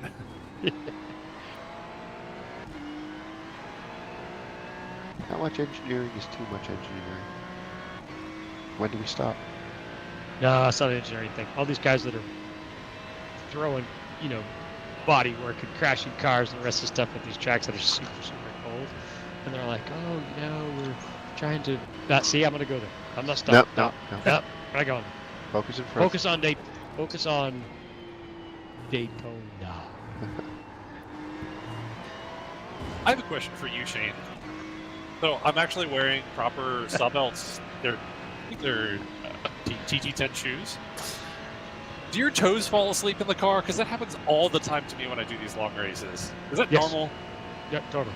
Okay, like everyone deals with that. It's not just me having a bad foot. Okay. And it doesn't matter what size shoe you wear or whatever. Okay. It's the pressure of. It's just pressure. Okay. Yeah, happens. It's usually my right foot, not my braking foot. So you know what that means? That means that you are trying to pull more speed out of the car, and once you get to full throttle, do you have a throttle stop that's in there? Yes. All right. You're just pushing it because you want to go faster. I'm just pushing it too hard on full throttle. No. I'm not just a bad thing. I've broken many of gas pedals more than I've broken any other car. Like I literally have pressed till I just bend the pedal around because I'm convinced if I push harder I go faster. So I'm the old dent the floorboard. Yeah, pretty much. P car behind. Yep.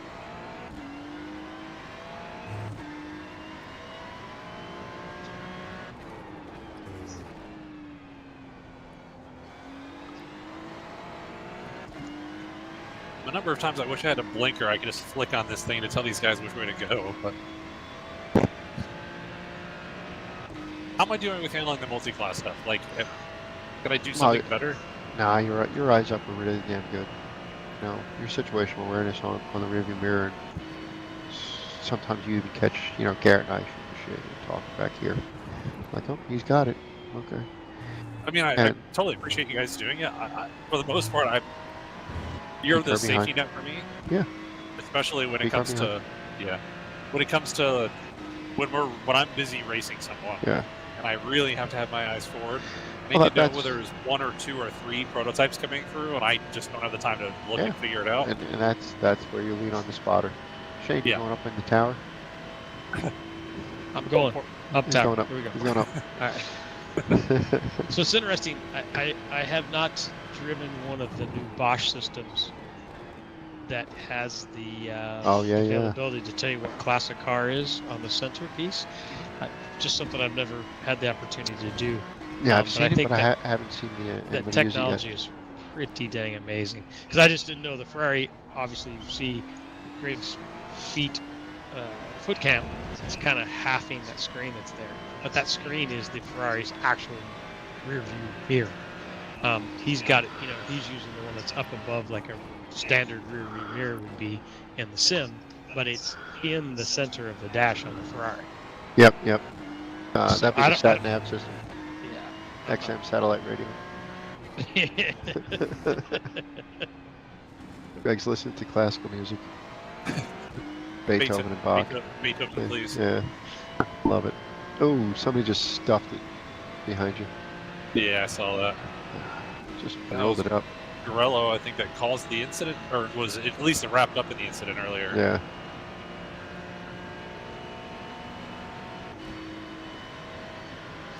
Which, again, until I came to the Nürburgring with you, I didn't get the whole Nürburgring fantasy thing. But, like, the fandom around Garello, the Nürburgring is insane. Like, Really? It's nuts. The whole fan walk we did. We walked through the spectator area on the other side of the track there by the roller coaster and everything. Like, just the... Yep. It's Disney World for race car fans. Yeah. Gotta be bonkers. I can't even imagine. How many do we have to go here? One to go? P-car coming. Yep. Yeah, looks like one to go. P-car tight inside. Whoa! Nice. Hit him. All right, that was the overall leader, so now we're on white flag. Yeah. Because he just took the white. Yeah, I guess it was a little close for comfort. I look clear to me. That wasn't Garrett? the first time you got a little bit clear, but you were clear. Clear. You kind of scared us all a little bit. Shane was talking about how close you can get to the wall in a real car versus the simulator. So I don't see a problem. What I said Oh, was, the other way around. I don't know where the wall is in the simulator. I know where it is in real life, but I have no idea where it is in the sim. Yeah, we did a couple of street courses, Shane, and I hit every gosh darn wall there was. Greg's like, get close to the wall. Bang, bang, boom. I'm like, all right, that's about as close as I can get. Get as close like as you he's can up there, until I'm you looking hit at the it. screen, I'm like, I don't know how close he was. Yeah, P-car behind. I mean, that's the P2 leader. I'm just going to stay low. Bingo. Okay. Should be home free here. 500 yards away.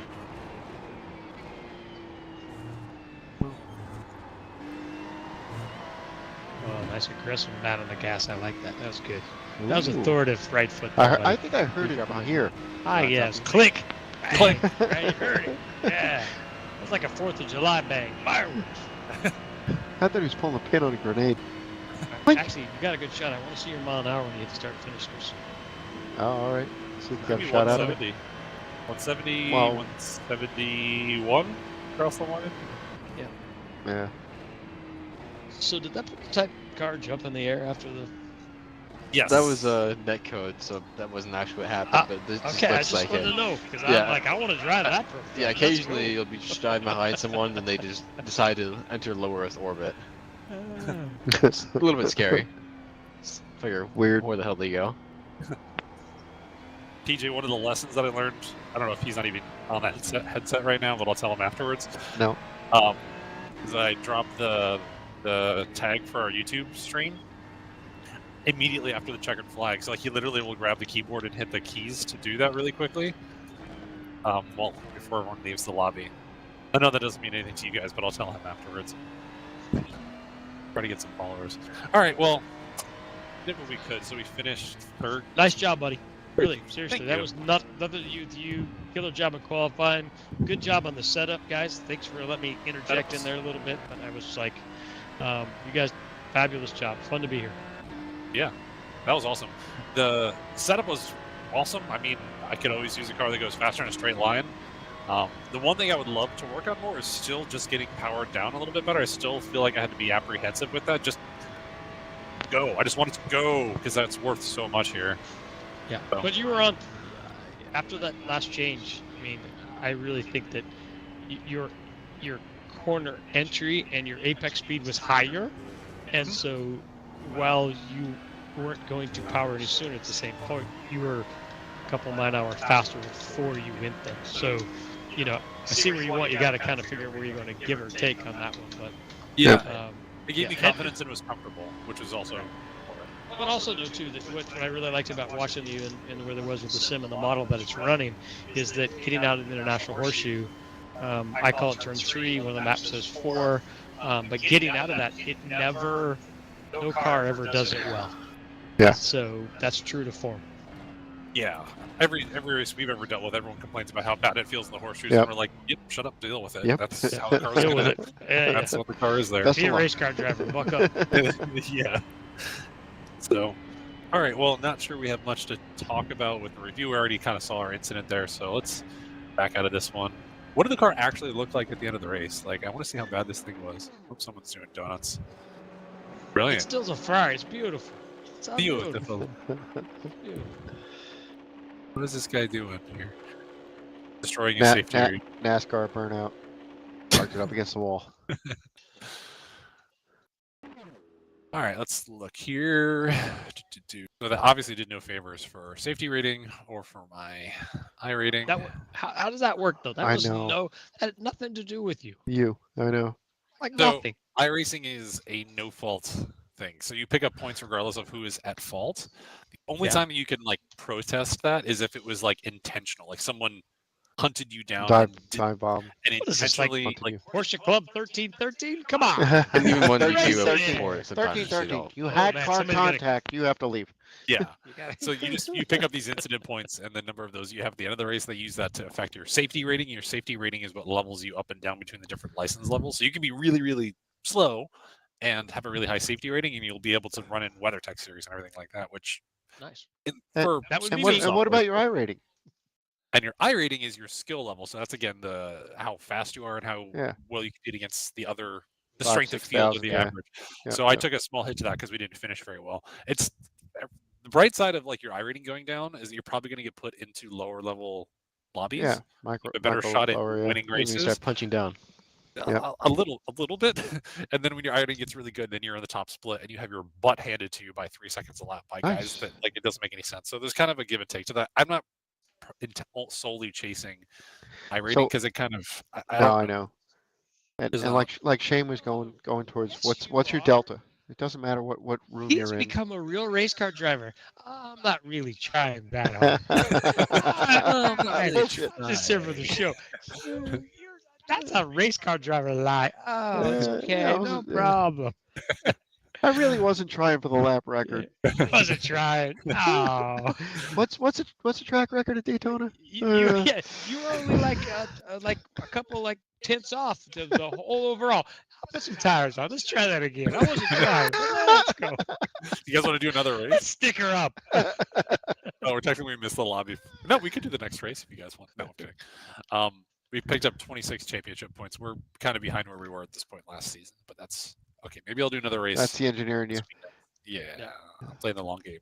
Yeah. So what's the next race? Where? Yeah, Mosport. Ooh, Mosport. I got to tell you, the Canadians.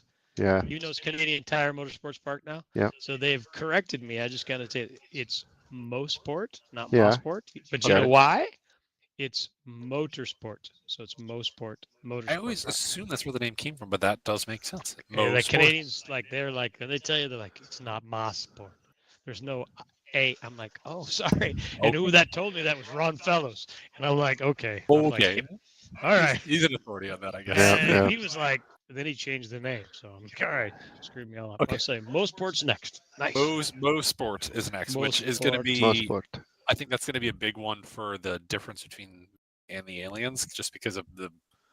Oh, I think the biggest problem you're going to have was with multi-class. I think prototypes are going to be terrible in a couple of spots and so fast they're going to be dive bombing and. Like every corner is going to be bad. 1 through 5 is going to be insane. And it usually is really bad in IMSA in real life too. So you know what the best thing for you to do is? hook that other number sim and let me be your teammate, and we'll double. Just saying. Sure, you want You to need do a that? blocker. I'm not saying you need a blocker, but I think you need a blocker. Just saying. You need somebody to take some Teamwork people makes the out. dream work, baby. We can do that. That's all right. We got plans for next week. And then after that, we have Interlagos. What's fun is that it's mostly IMSA tracks, and usually the week before the actual IMSA race. But for the off weeks, they throw some kind of cool international tracks, so like Interlagos. After that is Fuji. Then we go to Road America, Barcelona, and then we do Le Mans in the mid-August with GT3s, Nice. which is going to be super cool. And then Nice. VIR, and then we finish at Coda at the end of the season. So Couple good stuff. Yeah. they're all really good. I've never driven Interlagos. Well, 2 weeks ago, I guess I did it on the live stream. Interlagos is going to be really cool. That's going to be awful with traffic. It's all these back and forth, left and right, where everyone has to cross over back and forth, and that's usually ugly. Fuji will be awesome, like it's big, fast. So that's going to be a lot of straightaway space. So like Daytona is really nice for the multi-class just because it's so big and there's so many straightaways where the GTPs can just buzz by you. So I don't know. This is quick question, just a fast question. We're talking about tires and stuff, so I'm looking at the racetracks. Tire deg, how does that come into the play? Because I'm thinking about Road America. I mean, I just know that. I just repaved the place. Well, not on iRacing. I got to tell you, you can put as much pavement on there you want. It's that you got to go through the carousel, and then you got to get to the cake, and you're just gonna. I've never driven a car at Road America that I was like, how bad do I want it, and how bad do I want to cry in Canada Corner later? It's every time. I'm like, oh, I got it, or I'm gonna cry later. Yeah. Or I can go one or the other. Check up here and be a hero there. It's one of the two. So that's why I didn't have both. Yeah. Think about the melting factor you're putting into that thing. Yeah, but I love that place. It's a love-hate. Yeah. Everybody's like, it's my favorent track. I'm like, you only love it. Well, until you hit the car wall. ain't great. You get the kink, you hate it. You go home, I hate this place. I want to go back. I want to figure that out. Well, have you driven, Shane? Have you driven Road America since they repaved it last year? No. Really? No, I haven't. I just spent every time in an airplane going the other direction. So yeah. Okay. All right. So you like Road America? Good. Yeah, Road America is one of the things where I've had a love-hate with it because I've done super well there. I've actually, knock on something that's in here, never had like really big incidents in a race car except for Road America. Left rear suspension component sheared off in testing. Okay. And so imagine fully loaded hauling through one. And the left rear that holds the basically the toe link broke off. Yeah. And so I somehow went left. As I'm turning right, I went left. And so that place has a special spot in your heart. Yeah. Special heart. And I have a lot of knee braces and a lot of things that Sorry about that. America on them. Yeah. That's just what it is. But I've also been like, I've hated it. I've loved it. I've been there in the wet that I've smoked the entire field in the rain, and I don't know. I can't tell you like I did something special. It was just the car was there. Yeah, it was there. Yeah, right. Yeah. It was just so. Yeah. It was so good. So I think Road America is just one of those places where it's a love-hate. Nobody's in the middle. Yeah. Nobody's in the middle. I know nothing about Fuji. I know nothing about Fuji. That's a that's the interesting thing. Fun. Like Greg will ask me some question like, "Hey, what do you know about Fuji?" I'm like, "Nothing." Yeah, I don't even know where it is. I don't know. I love the track. It's right at the base of Mount Fuji in Japan. Yeah. It's super technical. This is the chicane. Thank God, honestly, the chicane makes that pretty tough, in my opinion. But it's gonna be an interesting one for prototypes. See, he knows more than. Fuji's got this. Fuji's really good. Thank you, Gran Turismo, for teaching me Fuji. Fuji's gonna be awesome. Like it's just. I'll show you guys some laps offline or something like that, or we'll do some ample testing. I mean, I could, in theory, go drive it right now, but everyone wants to go home tonight. But Fuji's going to be really good. It has, how long is the front straightaway? Over a mile long. Like it's a really huge front straightaway. Like bigger. I can't think of a longer straightaway anywhere. Like bigger than the back straightaway at Coda, bigger than the front straightaway at Road America. Like huge. Got it. It's going to be cool. So one of the funny ones was back in the day. I think it was Rolling Road or Savannah. Like if you stitch it's not the straightaway, but if you stitch from the back last corner, and you add up the footage, some places roll out the front straight. It ends up being really, really long because you come back, you're in third gear already, approaching the straightaway. Yeah, so here's the final corner, I think. You can't really see it. It's off the shot here. Well, I definitely don't know this racetrack. I'm glad I'm looking at it because wow.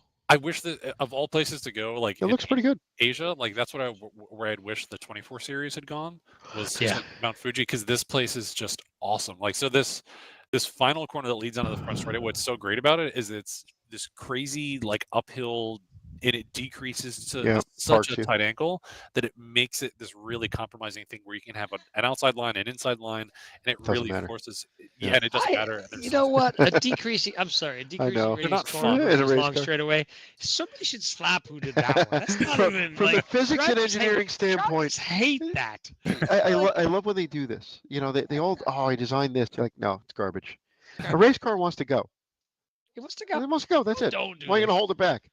Let's hold it back. Let's really. We can talk about all kinds of racetracks. Really, somebody that. Let's make an off-camera decreasing radius. Oh yeah, there you go. Oh, everybody's gonna love that. You're like, oh, diversity. No, nobody likes that. It's not a fun corner, and you're always like fighting to get to apex. It just makes for it. Since we're Japan, it's like uni eating, Japanese. Nobody actually really likes uni. They just say it because they're like, oh, I'm really good at sushi. Like, nobody likes it. You want to sound sophisticated. They like the rest of the sushi, but they don't like it. Off camber, decreasing radius. That's uni. Cool. Well, love it. Let me wrap it up here for the night. So here, I'll pull up the car again for everyone to Google that. So as always, I want to thank everyone. Why is this the Cadillac?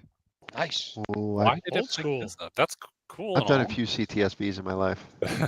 This is the GT3 one that I think Pratt and Miller built. I think it had to possibly, be right? Yeah. Pirelli, the World Challenge. Yep. Yeah. Here's our lovely. There you go. There we go. As always, a livery always looks awesome, done by Replica Racing and Josiah, who's not here tonight, but I can see from the chat that he's watching here. He does a great job. He does an awesome job. Yeah. This thing looks fantastic. I love driving this thing. I love watching the replays. As much as I hate like looking at our crashes, I'm like, oh, at least the car looks really good every single time. So, thanks, Josiah. Yeah. Want to thank all of our partners and sponsors for making all of this happen. So Decipher Technologies, who helps us out with all of our cyber security and IT solutions here in the shop, keeping everything. We've got over a quarter mile of network cable in here to keep everything connected. It's actually pretty crazy how much mileage of network cable we have in here. But they've got us hooked up really well. So we're relying on the best tech. We have to have a really good networking and cyber security solutions for Southwake, helping us out with all the business development, everything we've got going on. We have so much cool stuff coming in the next 12 and 18 months that we are so excited to share with everyone. All I can say is that we're going to have another location that's bigger and with more sims, and that's as much detail as I can tell anyone right now. But it's going to be really cool. Yeah, really excited for that. Business has been going great. If you're local to us here in South Florida, we'd love to have you come out. Go to our website, schedule a demo, shoot us an email. We'd love to have you come out and have you try this simulator right here. Sawbelt. So I even added the shoes for tonight. We made a visit to their office. We've got some cool stuff that we're doing here locally with them in the near future. Maybe some custom Chicane Club driving suits for yours truly and a couple other people here. But I've got their TG10 gloves, which have been awesome. I've been running with the TG9s for a super long time, and these have been a really nice improvement. I know I'm eager to try out their Gecko Tech stuff also. I think, Shane, you've tried them out too. You were at their office and you tried them out. They're pretty good. Yeah, right? Yeah, they're awesome for grip.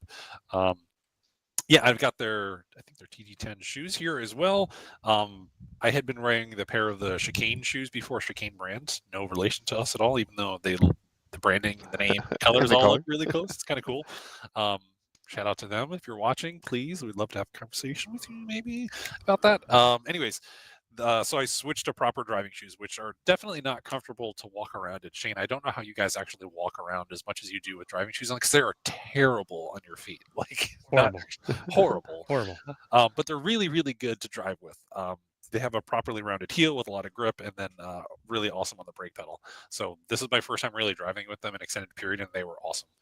So, and then we have their Sawbelt GT pad seat with adjustable pad sizes and 2-inch pads, 2-inch harnesses that are awesome. Is it overkill for sim racing? Yeah, absolutely. You don't need an FIA rating to drive what you do. But we do a lot of real life driver training in here, and we want to have the same ergonomics and everything that real drivers are used to. So that's why we've got it here.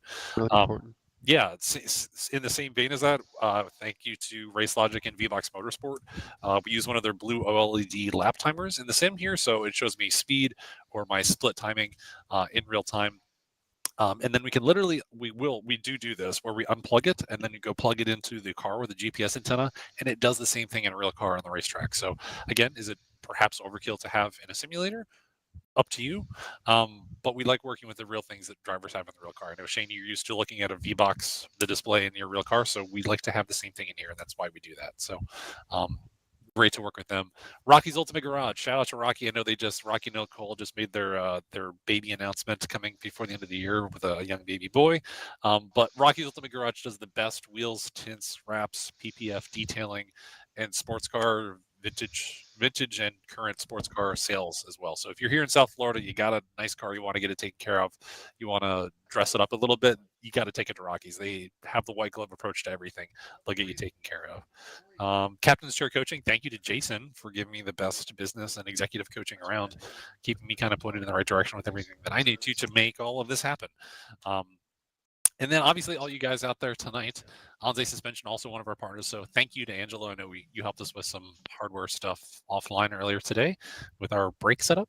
And thanks for all your race engineering support, and of course your copy that, your support, everything with here tonight. Car was awesome, and thank you to and then Shane, thank you for finally joining. Hey Shane, thanks for saying my setup, and just throw it a little bit extra on the top. It's just a little bit extra for cooking, you know. The chef. That's the thing about the team. Love it. Just keep moving. Teamwork makes the dream work. Yeah, it does. This is awesome. And thank you, Shane, for joining us. For anyone who doesn't know, Shane is a veteran sports car racer who's 19 Daytona 24s you've participated. 19. How many 24-hour races is it now? 60-something?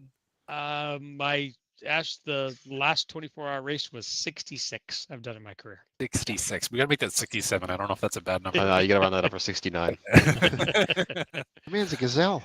So he's not human.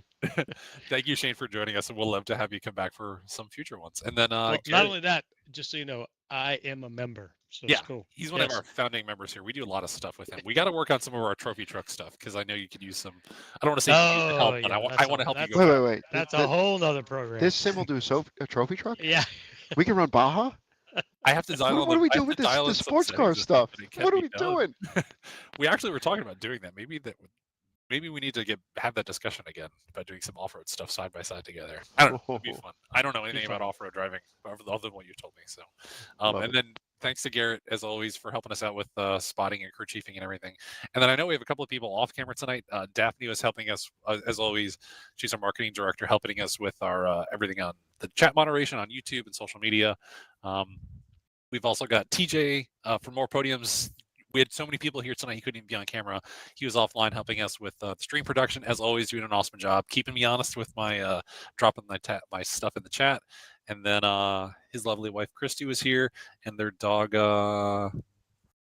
Buxton, and then their little one, Jade. So we have a full house tonight. So you guys, this was a really fun one. It sucks that we got taken out on, lap 2 or 3? But I think 2.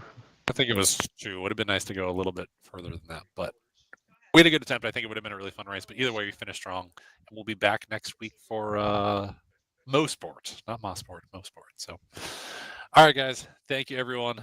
Have a great night. We'll catch you next time. Same time, same place.